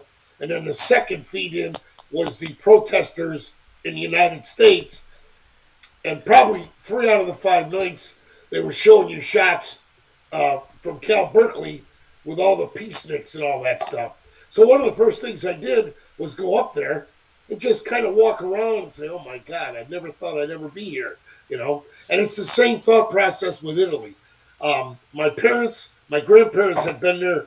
Obviously, my grandparents came over from there. So they lived there. My mother and father were able to go there once for sure, maybe twice. And I know my brother's been there. I don't know if my sister's been there, but it was always a thing of mine that when I retired, we were going to travel over there. And for you, Bob, like you said, I mean, you grew up in Little Falls. You grew up in a place that was really tiny, so it kind of pushed you to want to see the world and really get yourself out there. Where is your family from? Did you get to go back to those roots, and do you know where your family came from in Italy? Yeah, I do. I have not been. When my brother went over there with his wife a few years ago, he made it like a genealogy to go back to trace your roots. I'm going to be honest with you. I probably should have done that, but I didn't particularly have an interest in doing that. My mother's from a town called Patrica, which is outside of Rome, and my father's from the area of Montepulciano, which is a wine region, and a little bit south, if I'm not mistaken, of Rome, wine region, and that's where my folks are from. So for you, like you said, I mean, something to do in the future. I'm going to open up the door for you to, ask me what you want to ask me about my trip and, kind of just let that be an unfiltered from your side. But before we go there, of the many times that you've been to Italy and the many places that you've been to, do you have a favorite place when it comes to sights? And do you have a favorite place when it comes to food? Well, the food is incredible everywhere. Unfortunately, my father has passed on. And sorry. If you're Italian and you're not from Sicily, you're anti-Sicily. The best food I had was in Sicily. I mean, Sicily, my wife and I and my brother and his wife, we spent 2 weeks there. And we always jokingly say, in my pocket, I had a knife and a fork. Because everywhere we stopped, we were testing the local cuisine, So the food is just awesome everywhere. And but I think it was just special in Sicily. And as far as places, I mean, golly, every city, town, whatever region, whatever you want to call it, was a special. It was a special treat. Again, never thinking that I would ever be over there, much less scour the country the way we did. So I mean, you got the majesty of Rome, with the Colosseum and the Vatican and all the seven hills, which we did them all. We did everything. Over to Lake Como, which is serene as you can be. I mean, you talk about just beauty, nature's beauty. And then you go to Milan and Turin, which are much more modern, up-to-date cities as far as fashion, products, perfumes. It was a whole different world. Then you go down to Cinque Terre, and it's like, in Little Falls, the south side was the Italian side, and Cinque Terre, the five towns, they're all Little Falls, south side. You know what I mean? What the south side of Little Falls was created from was Cinque Terre. And then we went down to, Florence is just, my God, you can spend years in Florence. It's magnificent. Everything there is beautiful. Venice, look, my wife loves Venice. That's her favorite stop. Yeah. I like Venice. Honestly, I'm telling you, I was there. I would not go back there. Okay. But one of our stops on the ship is Venice. But, it's nice. It's nice. It just wasn't my cup of tea. And then when you go down to like Sorrento and Positano, and then you take the boat over to Capri, the Isle of Capri. Oh my God, that's magnificent. That is absolutely magnificent. And we just everywhere you go is just special. It gives you a different perspective of the country as a. It's like the United States. You have the Northeast. You have the Southerns. You have the West Coast. You have the Montanas and the Wyomings. You have the Midwest Plains. It's all different. It's one country, but it's all different. That's the same way Italy is. It's one country, but it's all different. And I can honestly say, Syracuse in Sicily was one of our favorite stops. And you go over the bridge over to the I can't think of the name of the island there, but the food is just, the place is unbelievable. The whole thing. Then we went to Agrigento and Palermo. And then if you really want to impress your wife, go to Taormina. That is just a special place, So anyways, I kind of captured it all for you. But we haven't missed much, that's for sure. Yeah, and you spoke about all these places. The birthplace of pizza is Napoli. Have you been there? Let me interrupt you 1 second. Okay, go ahead. We did go to Naples. I forgot to mention that. My wife and I have a pact. Okay? Yeah. We go to Italy and we refuse to buy pizza. Okay. I have never, honestly can tell you this, I have never had a slice of pizza in Italy. I've had seafood. I've had octopus heads that look at you while you're eating them.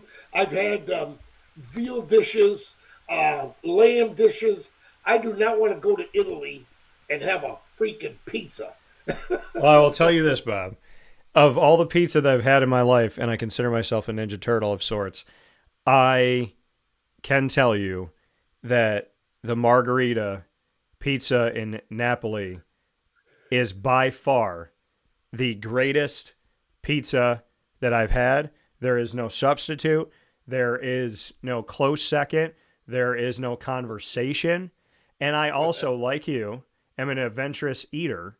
And I had octopus pizza in the Isle of Capri, and I absolutely love octopus. So the fact that 100% of the people on this broadcast right now on Wake Up Call inside the Great Lakes Honda City Studios have had octopus, can you echo with me why octopus is pretty good and why people should be adventurous eaters? Because when I tell people I ate octopus, I'm like 1 out of a billion. But you've also had octopus before, and I've had it in different places at different times, different ways. So I'd love to get your thoughts.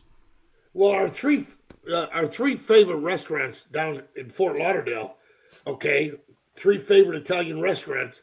Part of the reason they're our favorites is because they have a grilled octopus appetizer, and of course we always get that.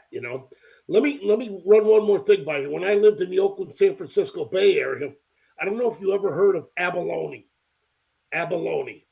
Google it. Okay. It's very similar to octopus, and it's only available I think, twice a year in the market in San Francisco. Okay. And back then in the early 2000s, it was $100 a plate. And let me tell you something, it was octopus plus plus. That's how good it was, you know. So, but I do like octopus. I can eat it anywhere, and the more grilled and the seasoning and the dipping sauces are what's different, you know. But I can eat octopus anywhere.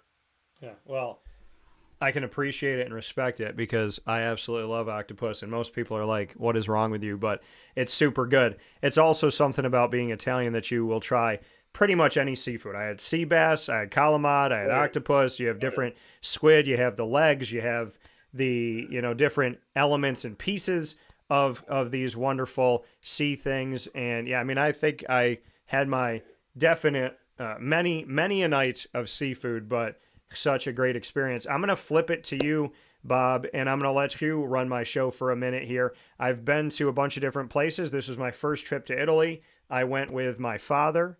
We made a promise to each other about 11 years ago, and we kept that promise. So I'm going to hand it off to you of what questions you want to ask me. Since you're the seasoned veteran and I just went, I'm going to let you ask a few questions. Well, okay. Probably, well, the stupidest question.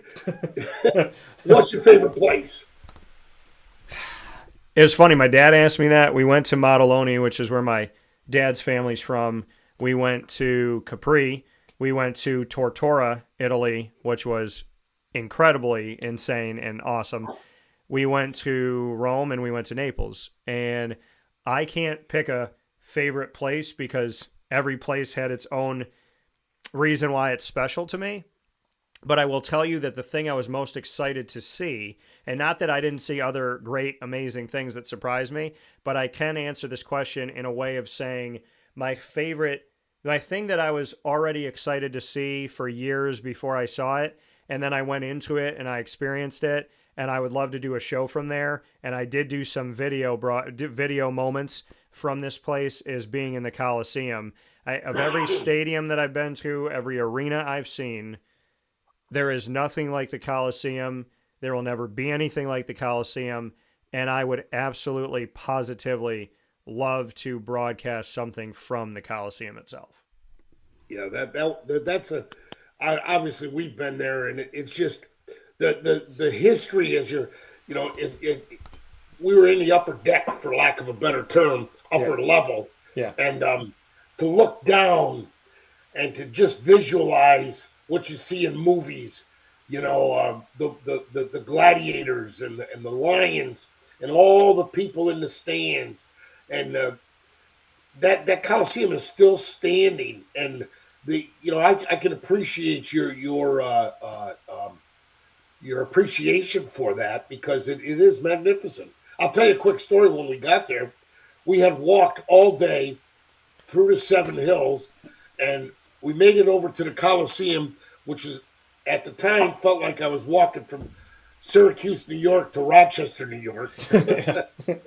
My knees were on fire. Yeah. And we got to the Coliseum, and there was a couple, an older gentleman with his wife, and she was pushing him in the wheelchair, and we got in the Coliseum. We didn't have any wait time. We had a guide, and the guide said to the lady pushing the wheelchair, she said, the guide said, we have one elevator in the Coliseum. I don't know if you're aware of this. Yeah. And if you'd like, we can take you up the elevator. And she said, oh, that would be wonderful. So I turned to the lady and I says, ma'am, I says, let me push the wheelchair and you and my wife follow us. And that's what happened. So I pushed the wheelchair. We got in the elevator. Nice people, great people. The guy in the wheelchair was laughing, So I pushed him. We got in the elevator, and the elevator took us all the way up to the top of the Coliseum, and it kind of saved a little bit of my knees, But there is an elevator in the Coliseum. If you're ever in a trivia contest, there's one.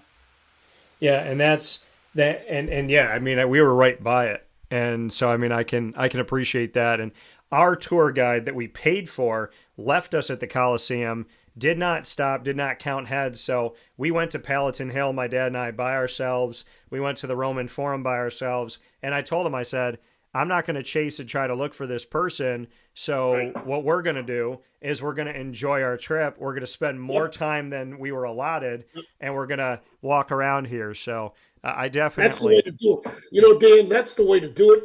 We had a similar experience when we went to Capri. We were going to have a driver pick us up at the hotel, and there was like a transportation lot across the street, little small parking lot. Yeah. Long story short, never came. So we're the last two people standing there, and I'm about ready to blow a gasket. And there was a guy who was acting as kind of a parking attendant, and he said, he spoke broken English. He says, I'll take care of you. And he gets on the phone, and here comes this van with about 12 or 14 people on it. And he gets on the van, and I can see the guy, him and the guy are arguing, and he gets off, and he goes to me and my wife, get on. So we get on, and the driver, he was still arguing with the guy. They were looking for a couple, let's say the Joneses. And they couldn't find the Joneses.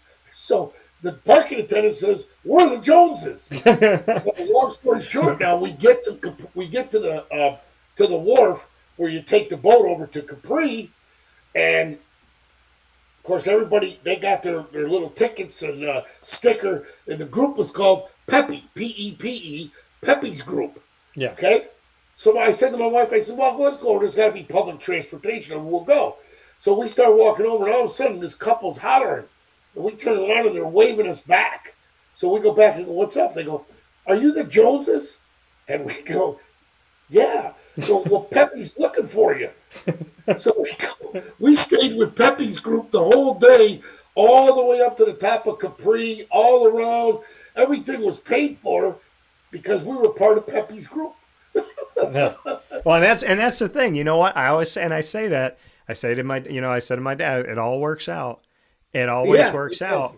And I was like, if you trust in God and you believe in God, like things always find their way. And the funniest thing is after we did all that stuff, and then I talked to the tour place and said, like, I'm going to be reaching out to you guys because obviously I want some of my money back. We end up walking to leave. And as my dad and I are walking past the Coliseum, our tour guide is walking right toward us. Oh, boy. And I was just like, oh, there she is. So, but we had a great time. And, what was your least or disappointing? I don't want to say least favorable. Did you have any disappointments? No, there was one meal I didn't prefer, and I was in Rome. I'm not going to call it a disappointment, but I didn't know what to order. And I like eating outside, and they got these little fire things and lanterns and whatnot. So we went and we ate at this place that was right by another place that the food was great. They were all in like the same square. So I was like, well, let's not eat the same place. So we go to this other one. And I didn't know what to order. And the lady was like, oh, get the carbonara. So I was like, oh, okay. And it was like... That's my favorite. Yeah, so here's the thing. Well, it can be your favorite. And I've had carbonara before. I don't know what this was, Bob. And so this was like pasta, really thick, cheesy sauce. There was a little bit of bacon, barely. There was nothing else in it. So the dish looked boring. It looked sad. There was no real substance to it. And the lady said to me, did you like it? And I was like, no, not really, but it's okay. And then she felt really bad and barely came back to the table after that. And I was like, no, it's not your fault. I just didn't prefer this specific meal. So I'd probably say that was the only meal where I was kind of but beyond that, I mean, there's no disappointments. It was just one of those, I didn't really like it. Yeah. Cause we had a similar experience. We left our group after the Vatican. We had a great group, and we kind of told the tour guide, look, we're going to just, they were heading back to the hotel and, for rest. And I said, my wife and I are just going to kind of walk around some more. Well, we did. And then we got outside the Vatican grounds, and we looked at each other and said, okay, what do we do now? Where do we go? And we were both hungry. So outside the Vatican grounds, they got the big wall all the way around and everything. Yeah. Kind of across the street, there was a little tiny hole in the wall. It was a pasta place. Yeah. Okay. and it had two little tables out front. And I said, you know what? Let's see if our luck holds up. I figured it was homemade pasta and everything. Yeah. Well, let me tell you something. It was awesome. Just her and I sitting there, and the guy barely spoke. He understood English or spoke English. And I always say this, bring me food. Bring me your food. I don't want to order. Give them back the menu. You bring me your food. And we had this homemade pasta. It was unbelievable. It was delicious.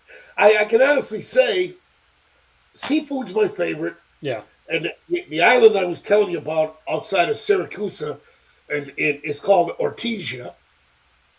So if you ever go to Syracuse, you got to go to Ortesia and eat. It's seafood. It's unbelievable. Unbelievable. Yeah, and I mean, and I appreciate that. I mean, I look forward. I'm already planning when I'm going back. What I might do, Bob, is when you and your wife go, I might tag along in your suitcase, and I might be the new Joneses. Well, let me tell you something. We're going on this cruise, and the reason we're going on the cruise, and Dan, I admire you for being young and doing this young. Obviously, with my career and my wife and raising kids, our vacations were few and far between, which is why we've traveled extensively in our retirement. If we would have loved to have done some of this stuff when we were younger, but the finances and the timing didn't hit. But we certainly made up for it in the last 12, 13 years. Yeah, 100%. If I give you one piece of advice, yeah, don't neglect this country, because I've lived all over this country, and it's a magnificent country. And again, I'm from Little Falls, New York. Don't get geographically isolated in upstate New York. Travel the country, but every once in a while now, especially at your younger age, go. We've been to Ireland because my wife's Irish. Now, if you'd have told me I was going to go to Ireland, Dan, I'd say no way. I went to Ireland. One of the best trips we ever took. Yeah. We went from Dublin. We did South Ireland, all the way over to Shannon. And we were there for 10 days, and those people were wonderful. The food was okay. You're not going to go there and eat like Italians, but the people were just magnificent, friendly, and you better have a taste bud for beer because they drink beer like you and I drink Gatorade. But my point is, there's so many great places out there. We went to Croatia a couple years ago, 2 years ago, and same thing. It's just there's so many good places, but we could talk about it for hours and hours. But Italy is still our favorite place. Well, yeah, and I'm happy that you've gotten to do this, and I'm happy that you've had this time, because here's the thing. I mean, Bob, you as a coach, people know you. You're this Italian guy. You're a fiery guy. You got the energy. You're passionate. So as a coach, you're bringing that fire. You're bringing all that. But then there's this softer side, and there's this other side of Bob Casullo that you've let me see, which is, you love your wife very much, and you guys dote on each other, and you put a lot of great things out there. And obviously you have a family, you have children that you love and you care about, and you're spending your time wisely. And the segment I did earlier on in the show was from Lead, and it was about choosing wisely, choosing your partner wisely, choosing your job wisely, and choosing what you do with your time wisely. What can you say about that effect and what you've learned about yourself, that the person that you're traveling the world with, obviously that has to be a good choice, and the job that you took has to be a good choice, and where you're spending your time now in retirement has to also be a good choice, and we can't really make a good one over here and then not a good one over there. So what can you say about the choices you've made in your life and what that's created? Well, this cruise we're going on, Dan, which builds into what you're alluding to, is our 50th wedding anniversary. Congrats.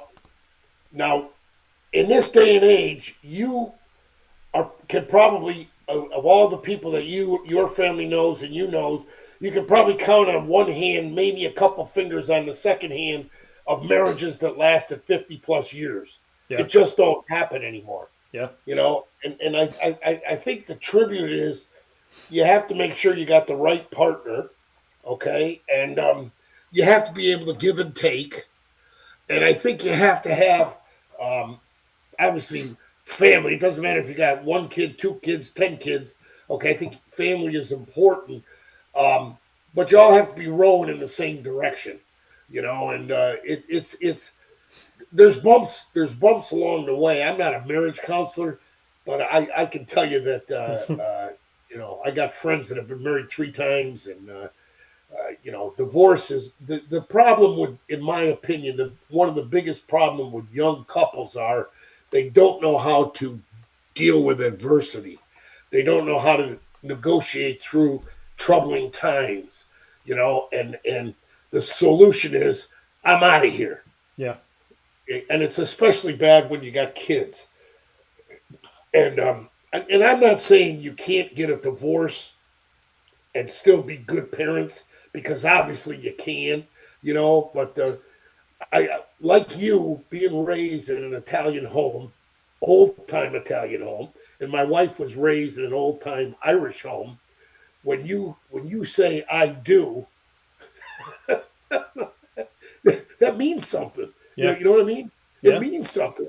And again, I'm not saying there's not going to be bumps in the road. There's going to be peaks and valleys, but there is no simple solution of I'm out of here. That's not that's not in our book. That's not an option.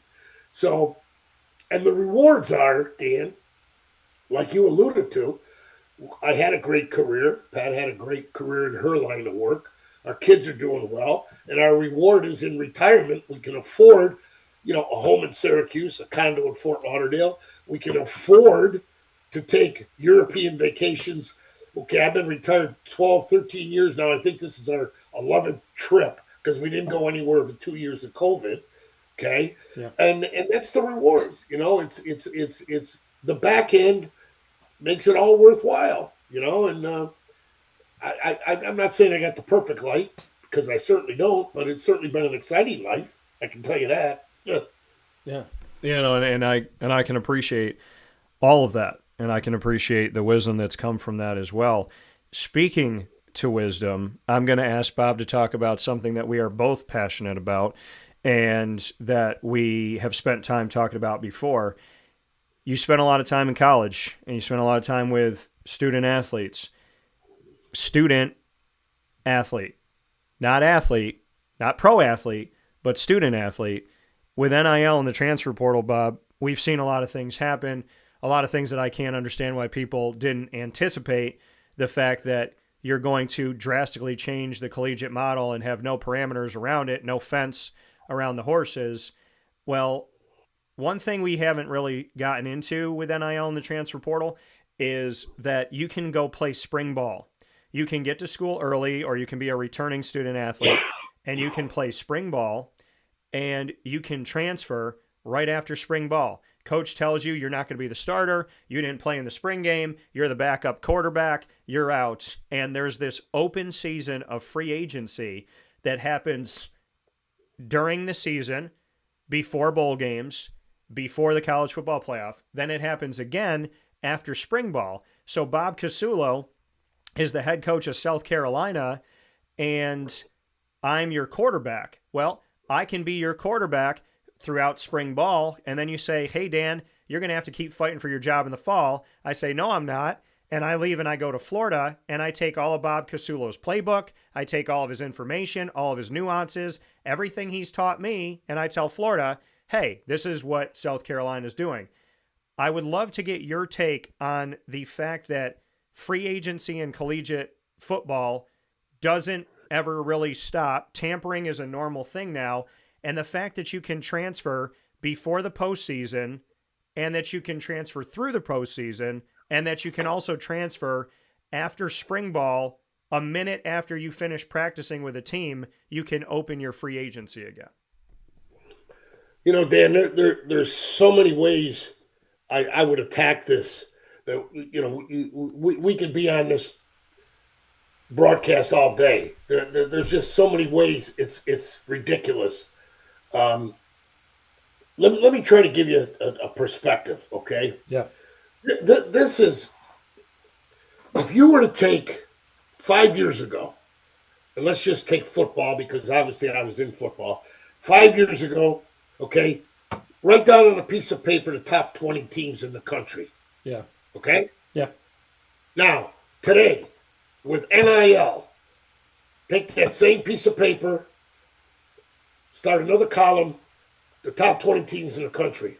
Yeah. What has changed? Right. What has changed? Nothing. There you go. You want to know what has changed? I'm going to tell you what has changed. Yeah. Okay? Yeah. Up until NIL, everybody in the country knew that there was backdoor deals. There was monetary handshakes. The big schools were guilty of it, but nobody was going to turn them in. Yeah. You know, such and such school would be recruiting against such and such school for a 5-star athlete, and a car, a Cadillac to the recruit's father would be one school's offer, and the other school would say, well, we're going to give your mother and your father Cadillacs. And then it would go back to the first school and they'd say, nah, we can't do that. So you got the kid for 2 Cadillacs. Mm-hmm. Or what Cadillac, whatever the deal was. Okay? The same schools were betting against each other with $5,000 bundles of money, with a car here and there. I'm only talking about one recruit now. I'm not talking about everybody. Okay? Yeah. Okay?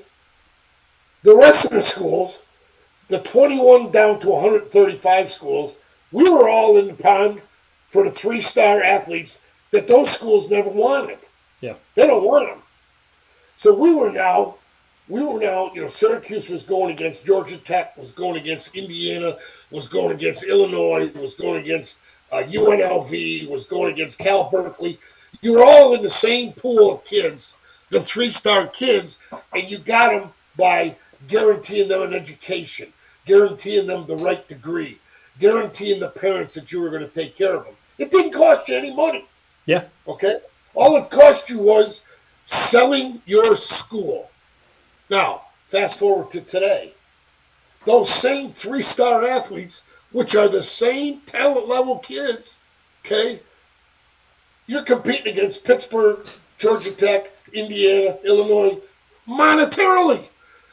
So those kids that you were getting, by promising them a good education, by promising them, their parents, you're going to take care of these kids, we're going to guarantee them getting a degree, we're going to make them go to school, you got those kids. Today, you got to say, Pittsburgh's giving them $10,000 to all their linemen. How are we going to compete? We got to give $15,000 for the same kid, a 3-star kid. So all the NIL is the biggest thing the NIL has done is they've raised the price of collegiate recruiting.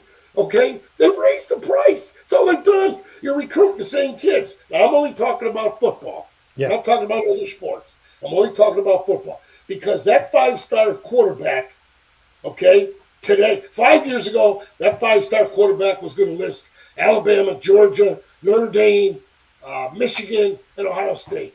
That 5-star quarterback today is going to list Alabama, Georgia, Notre Dame, Michigan, Ohio State. The difference is those 5 schools now going to pay a bushel of money to get that kid, where before they were convincing the parents, look, we'll slip you a car, okay, and we'll make sure he gets his degree. Cost maybe $15,000 total for one kid only. Now they're spending millions of dollars, okay, and millions of dollars in material objects to get the same kids. Yeah. And the rest of us now are paying. We weren't paying for 3-star kids. You didn't have to. You know what I'm saying? Now you got to pay for them because they're going to go to Illinois, or they're going to go to New Mexico. All the schools are the same. All we've done now is we've created a pay scale that is totally unnecessary. Was totally unnecessary. And like I started the conversation with, Your top 20 schools from 5 years ago and your top 20 schools today are the exact same schools. The order may be changed. You know what I'm saying? The 1 through 20 may be changed, but it's the same schools. Yeah. It's the same schools. You know, So what have we accomplished? well, and that's what we've essentially accomplished by making everything more expensive.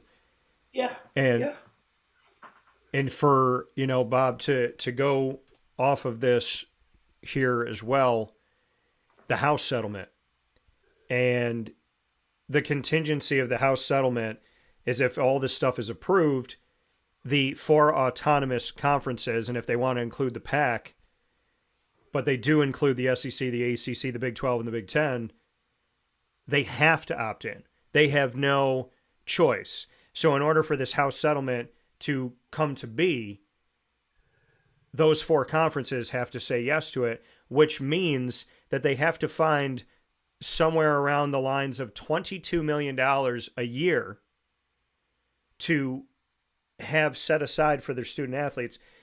Bring me into, because you were at Syracuse, let's just talk about Syracuse brass tacks.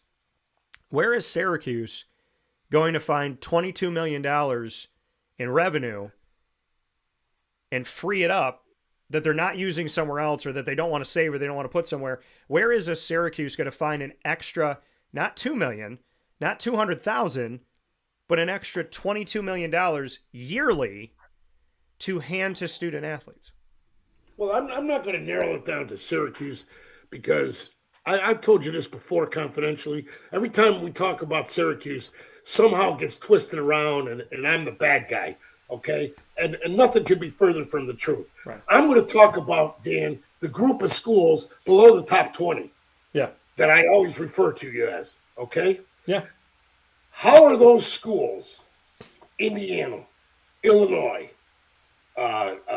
Syracuse, Rutgers, on and on and on and on and on, where are they going to get the money from? Well, they're going to get money, but they're not going to get the same amount of money as the top 20 schools that you list in your sheet of paper that I told you to. Yeah. You see what I'm saying?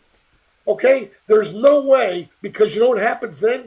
Let's say 15 schools from the lower group all of a sudden have $20 million at their disposal. What do you think Ohio State's going to do? They're going to go to $40 million, right? Yeah. You know, the biggest secret right now is one of the top 5 schools paying out NIL money is that sanctimonious, holiest of all schools, Notre Dame.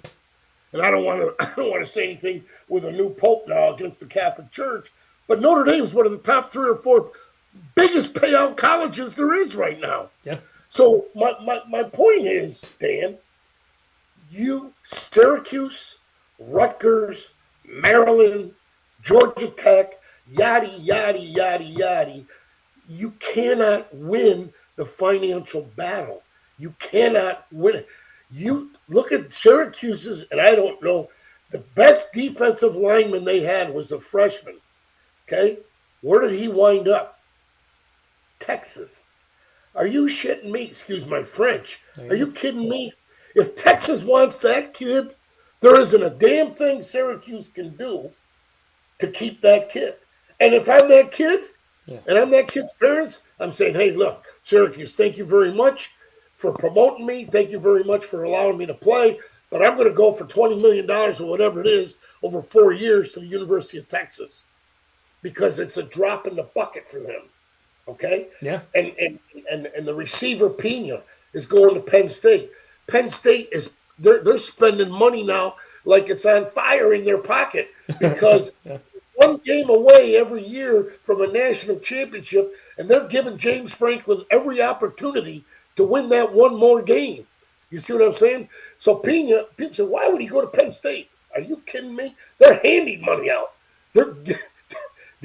He fits into the puzzle. He's the piece of the puzzle to get them over the hump. Yeah. Yeah. Okay? Yeah. So whatever they're paying them is nothing for them. But Syracuse has no chance.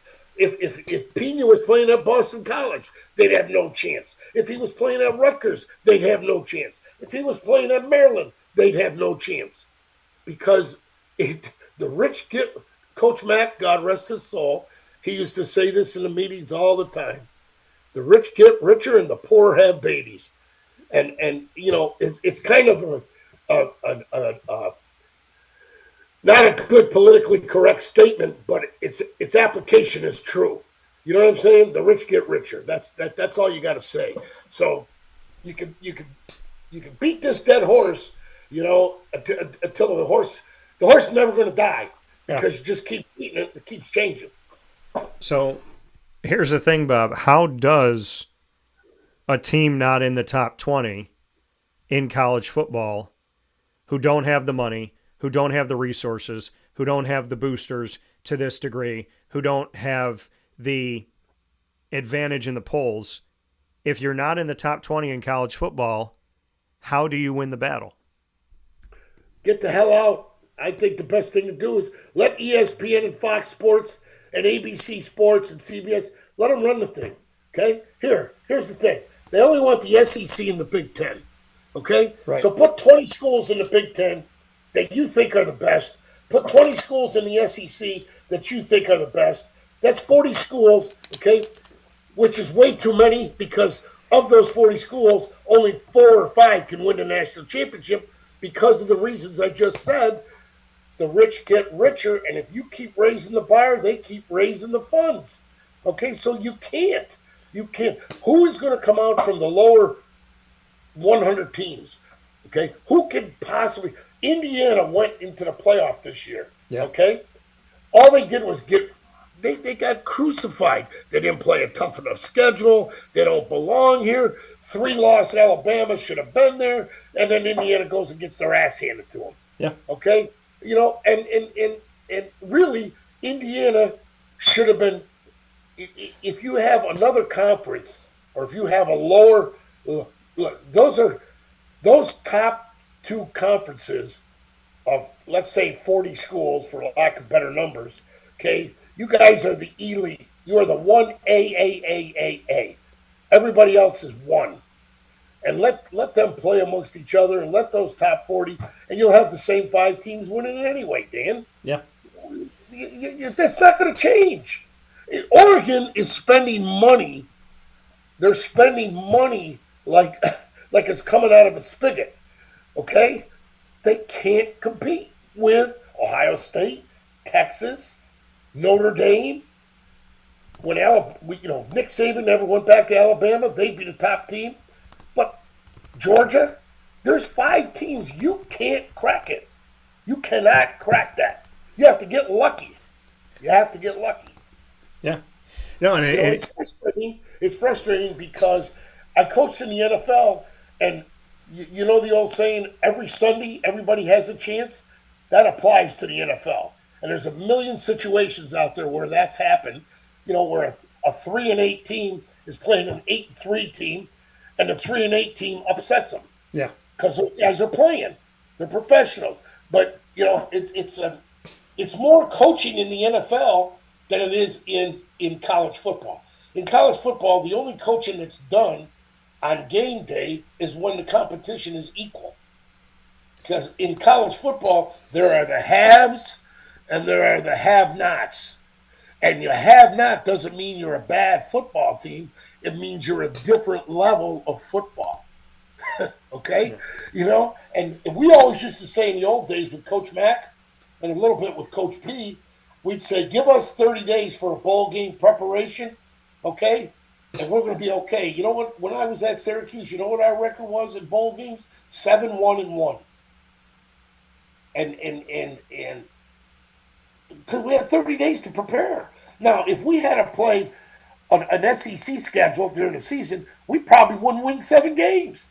But you give us 1 game with 30 games to prepare for it, we're going to win that game.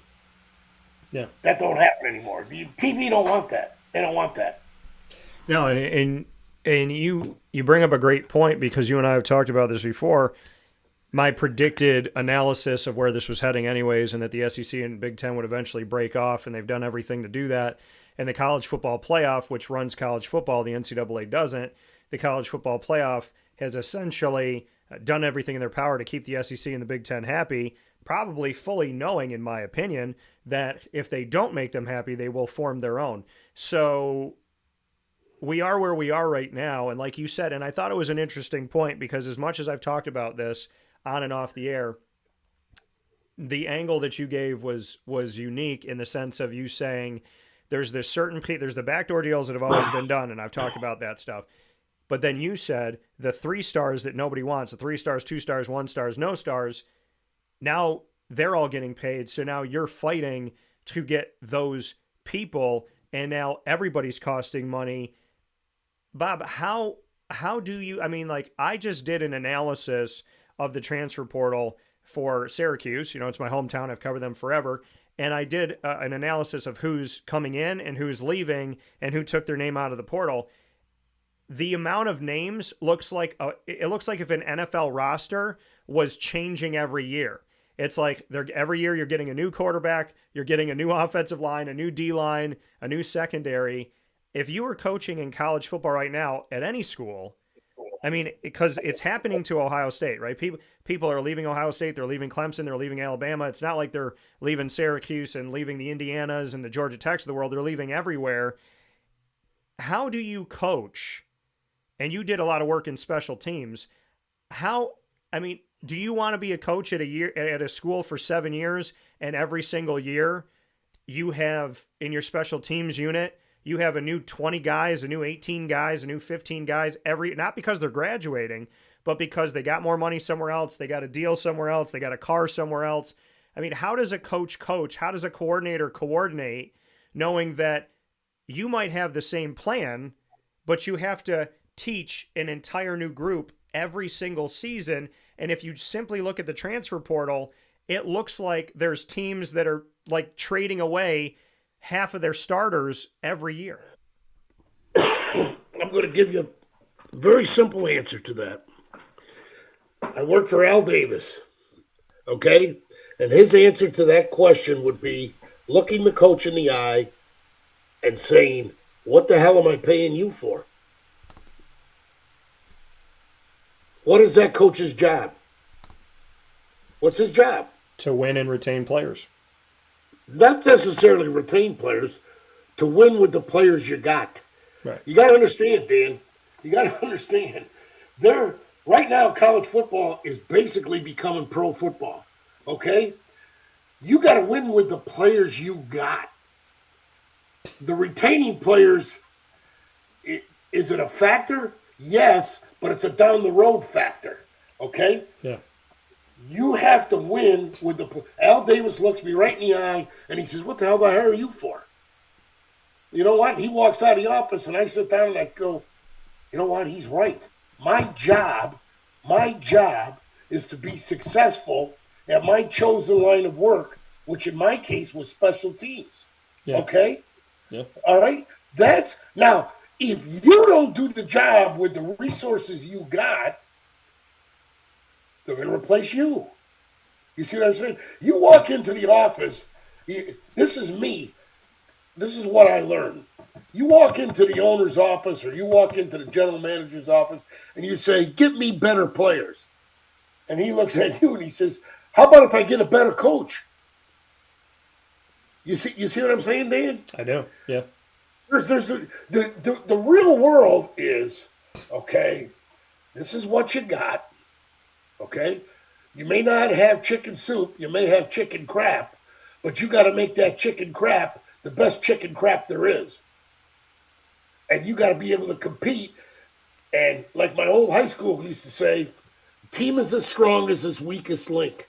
Yep. So don't you become the weakest link. You see what I'm saying? Yeah. Don't be the weakest link. Do your job, fellas. Listen, we're going to be okay. We're going to be okay. You know, I never, you know, and again, I don't toot my own horn. My days are long gone. But I remember a particular meeting in Seattle, and one kid, you know, one of the younger players, he kind of wasn't with the program, and one of our captains looked him right in the face and says, "Shut the F up. Listen to Bob. He knows what he's talking about." That made my day. You know what I'm saying? That you know, and I took the younger kid aside afterwards and I said, listen, if you got a better suggestion, I'll listen to you, okay? But you're a young kid. You know, maybe 2 years from now, after you experience X amount of games in the NFL, you can say, hey, Bob, I tried that, and this worked better. I would have listened to you. You see what I'm saying?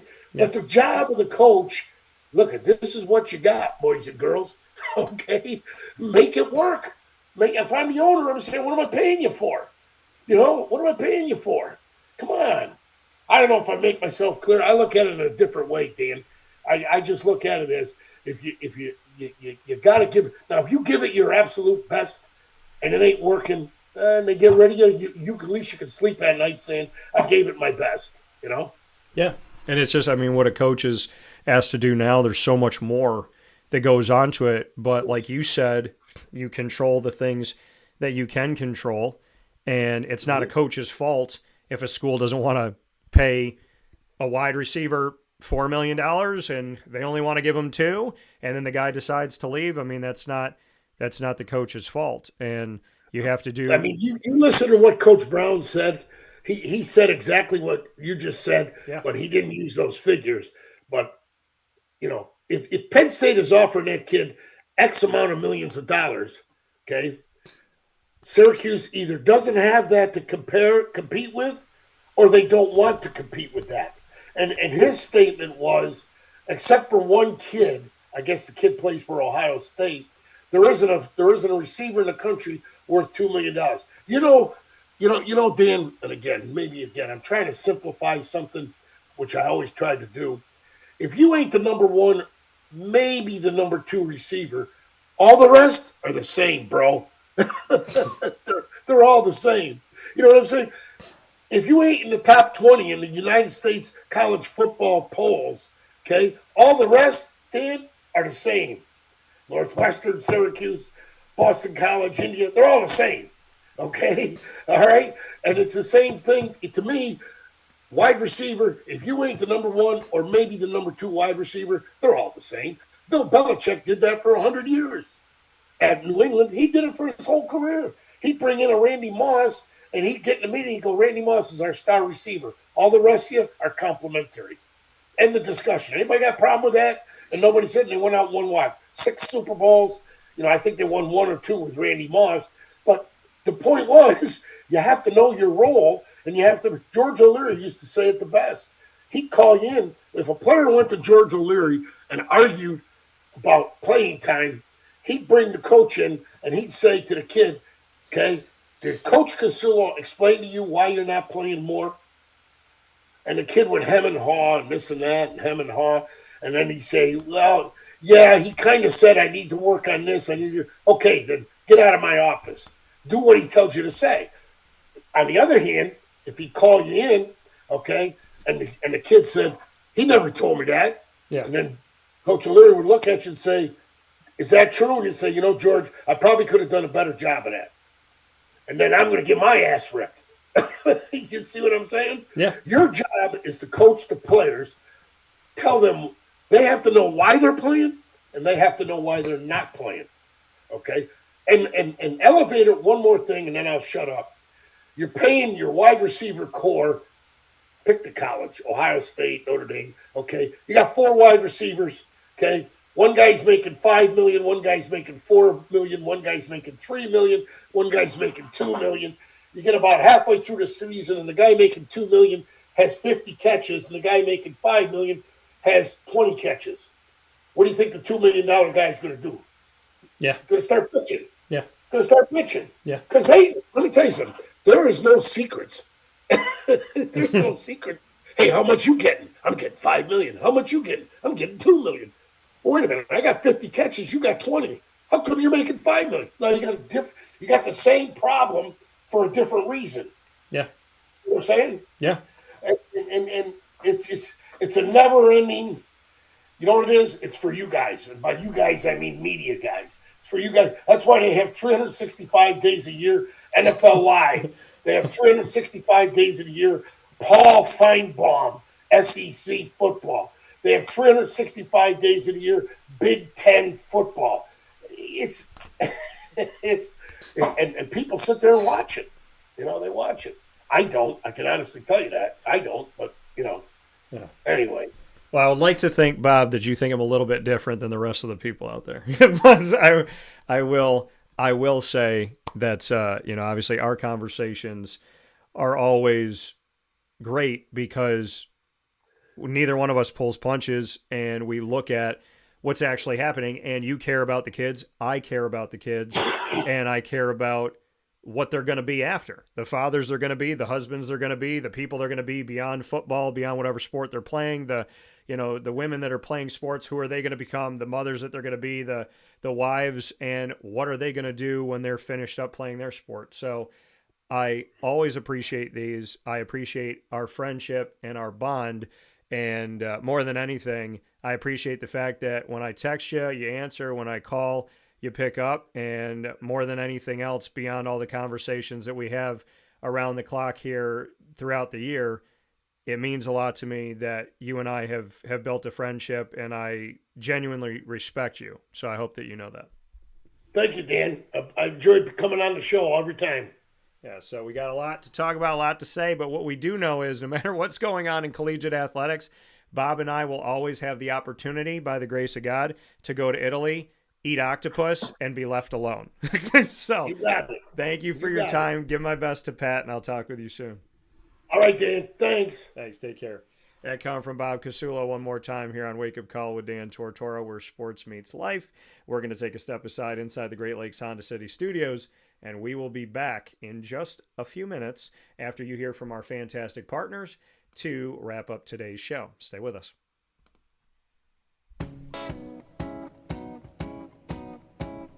In these unique times, there are those in our community that give us a sense of normalcy and positivity. Pizza Man on 50 Oswego Street in Baldwinsville has been here for you for over 35 years and is here now. Call 315-638-1234 or order online at pizzamanbville.com to bring those familiar tastes into your home. And remember to come see our monthly on-site broadcasts centered around the community and our Baldwinsville Bees. Pizza Man in Baldwinsville. Any way you slice it, they are always here for you.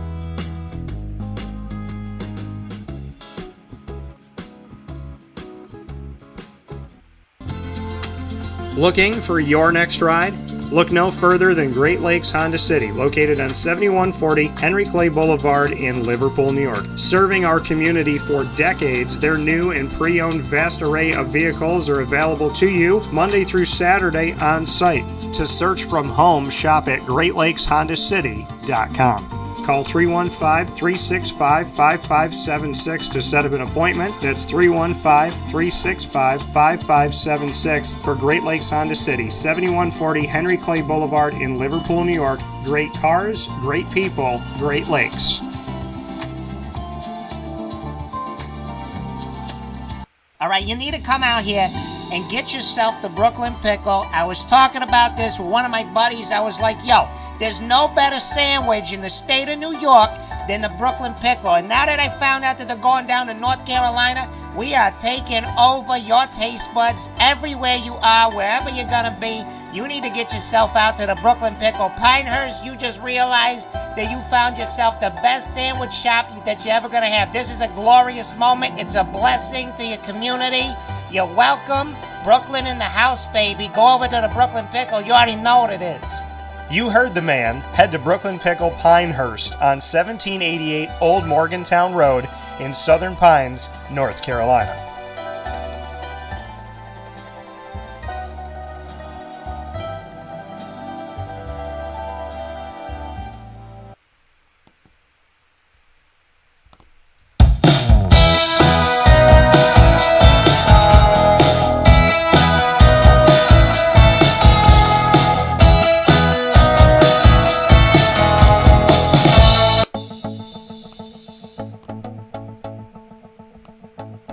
Avicoli's, located on the corner of Route 57 and Wetzel Road in Liverpool, New York, has been your trusted neighbor for decades. Located just steps from Liverpool High School, we're happy to have the Liverpool Warriors on-site, on-location broadcast at Avicoli's through Wake Up Call with Dan Tortora every single month, featuring student athletes, coaches, and administration throughout the year from Liverpool High School. Head out to Avicoli's today on the corner of Route 57 and Wetzel Road in Liverpool, New York, open Tuesday through Sunday for lunch, dinner, and drinks. We'd love to see you out there, and of course you can call them at 315-622-5100 for takeout, delivery, and catering. That's 315-622-5100, and also find them on myavicolis.com. That's myavicollis.com.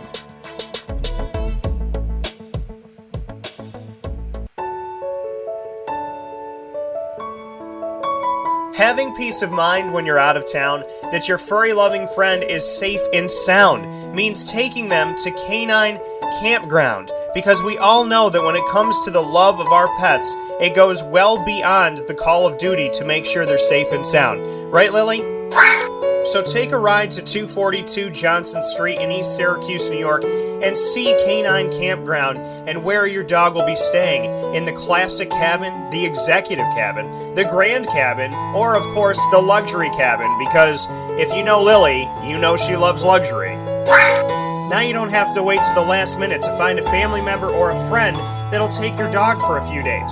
Call K-9 Campground at 315-299-4013. That's 315-299-4013. Their drop-off and pickup times are Monday through Sunday. Check K9Campground.com for more information. That's the letter K, the number 9, and campground spelled with a K.com. K9Campground.com. When you're going out of town, bring your dog to K-9 Campground.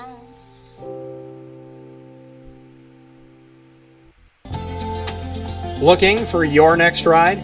Look no further than Great Lakes Honda City, located on 7140 Henry Clay Boulevard in Liverpool, New York. Serving our community for decades, their new and pre-owned vast array of vehicles are available to you Monday through Saturday on site. To search from home, shop at GreatLakesHondaCity.com. Call 315-365-5576 to set up an appointment. That's 315-365-5576 for Great Lakes Honda City, 7140 Henry Clay Boulevard in Liverpool, New York. Great cars, great people, Great Lakes.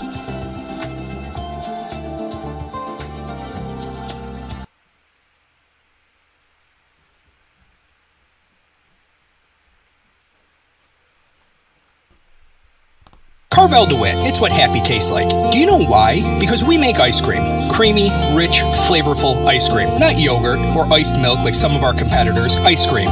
Fresh, by hand, daily. For the calorie conscious, we have something new for you. Our new Carvelite. Same great flavor, creaminess, and texture of our regular ice cream with only 35 calories an ounce. So whether you want an ice cream cake, flying saucer, dasher, carvalanche, hard or soft ice cream, we will satisfy your craving with our fresh, handmade regular or new Carvelite ice cream. Carvel DeWitt. It's what happy tastes like.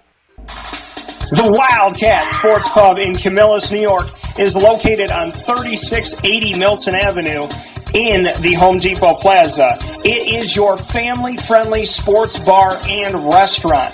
Folks, some sports bars aren't family-friendly. Some family-friendly restaurants are not sports bars. The Wildcat Sports Pub in Camillus, New York is proud to be both. It is that marriage that you've been looking for years. The Wildcat Sports Pub is your home base for your sports bar and restaurant needs, games for the kids, indoor and outdoor activities, and enough things on the menu to come back every single week and get to try something new.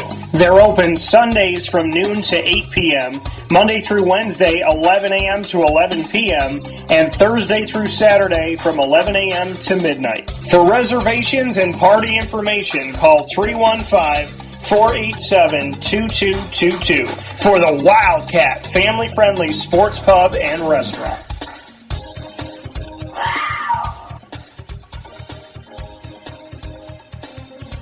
GG Cards and Breaks. Like, comment, subscribe. GG Cards and Breaks comes to you on 639 Delmar Place in Syracuse, New York. Make your way over to the place that helps us all be big kids, no matter what our age is, and if we've ever collected before or if we've never collected before, it is the perfect place to go to get closer to your team, closer to your favorite player, and closer to your favorite games that you like to play, as well as, when it comes to Disney Lorcana, Pokemon, Magic the Gathering, Yu-Gi-Oh!, to get closer to those characters that you love as well. So all you have to do is head to GG Cards and Breaks today. Let them know that Wake Up Call sent you their way. Just say DT sent me over here. I want to thank everybody that's gone in. I've been to GG's before, and someone's gone in from hearing about it on the show and has connected with them, and I'm in the store, and then I see them there. So thanks for heading off and trusting us with a place that truly brings a lot of wonderful childhood memories and your kid spirit to life. GG Cards and Breaks, from packs and boxes to graded cards and singles. They have so many things and something for everyone. Head there Tuesday through Saturday from 10 to 6 and Sundays from 10 to 5.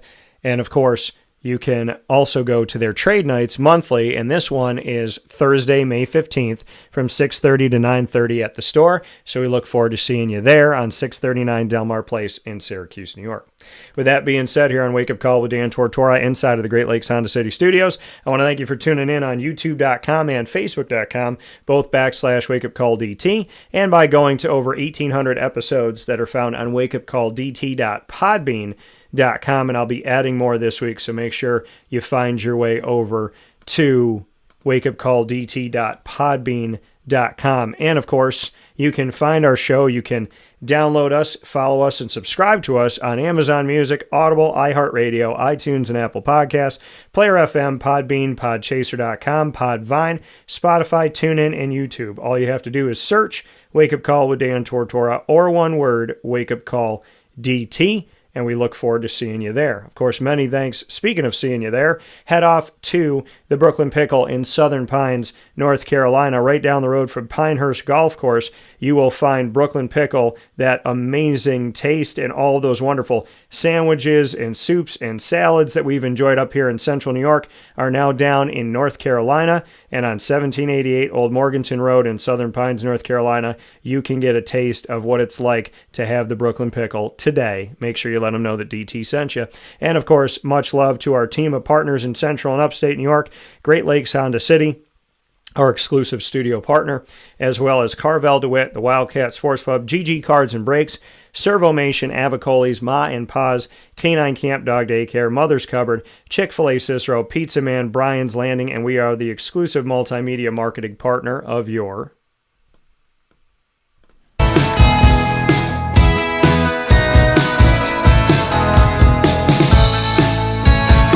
Lemoyne College Dolphins. It's Fins Up every single month on Wake Up Call with Dan Tortora. Find your Dolphins Wednesdays at 9 a.m. Eastern Time for Dolphin Time, featuring student athletes, coaches, administration, future Dolphins, and alumni. You could connect with them right here on Wake Up Call, and you can find all of our content by going to youtube.com/wakeupcalldt. Click subscribe, hit the notification bell, and find our Lemoyne playlist. You'll also find the Dolphins on wakeupcalldt.com's homepage and underneath the exclusive partners tab. For more information, go to lemoynedolphins.com, and as always, Fins Up.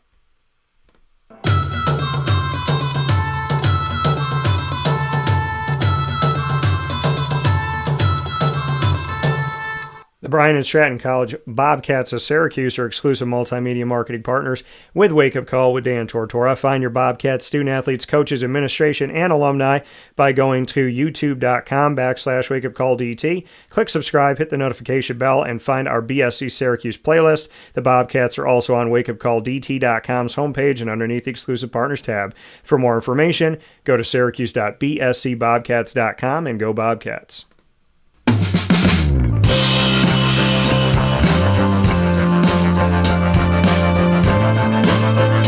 The Binghamton University Bearcats are exclusive multimedia marketing partners with Wake Up Call with Dan Tortora. Find your Bearcats every single Tuesday during Bearcat Time, Tuesdays at 10 a.m. Eastern Time. Worldwide, you will find student athletes, coaches, as well as alumni and administration of Binghamton University's athletic department, and we appreciate them so very much. The Bearcats are with us Tuesdays at 10 a.m. Eastern Time, and you can also find them by going to youtube.com/wakeupcalldt. Click subscribe, hit the notification bell, and find our Binghamton playlist. The Bearcats are also on wakeupcalldt.com's homepage and underneath the exclusive partners tab. For more information, go to binghamtonbearcats.com and go Bearcats.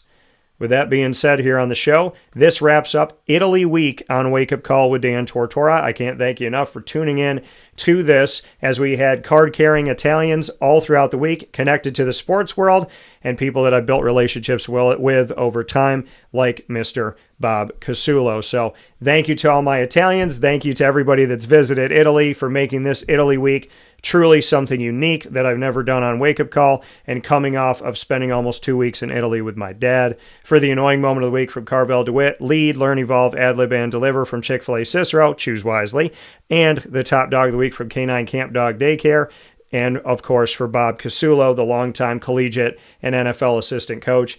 Thank you for watching and listening to Wake Up Call. Facebook at Wake Up Call DT, X at Call DT, Instagram at Wake Up Call _DT.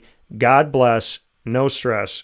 Do your best. From the Great Lakes Honda City Studios, this has been Italy Week. You are amazing. And to all the places in Italy, to Roma, to Napoli, to Capri, to Maddaloni, and Tortora, thank you for welcoming my father and I. God bless the wonderful country of Italy. God bless Pope Leo XIV. And God bless this world and every single one of you watching and listening, and all of your loved ones. Be well. Stay well, and know that I send you my love, and I hope you have peace, and I hope you choose wisely and go after what you're worth. Have a great day. Take care, and God bless.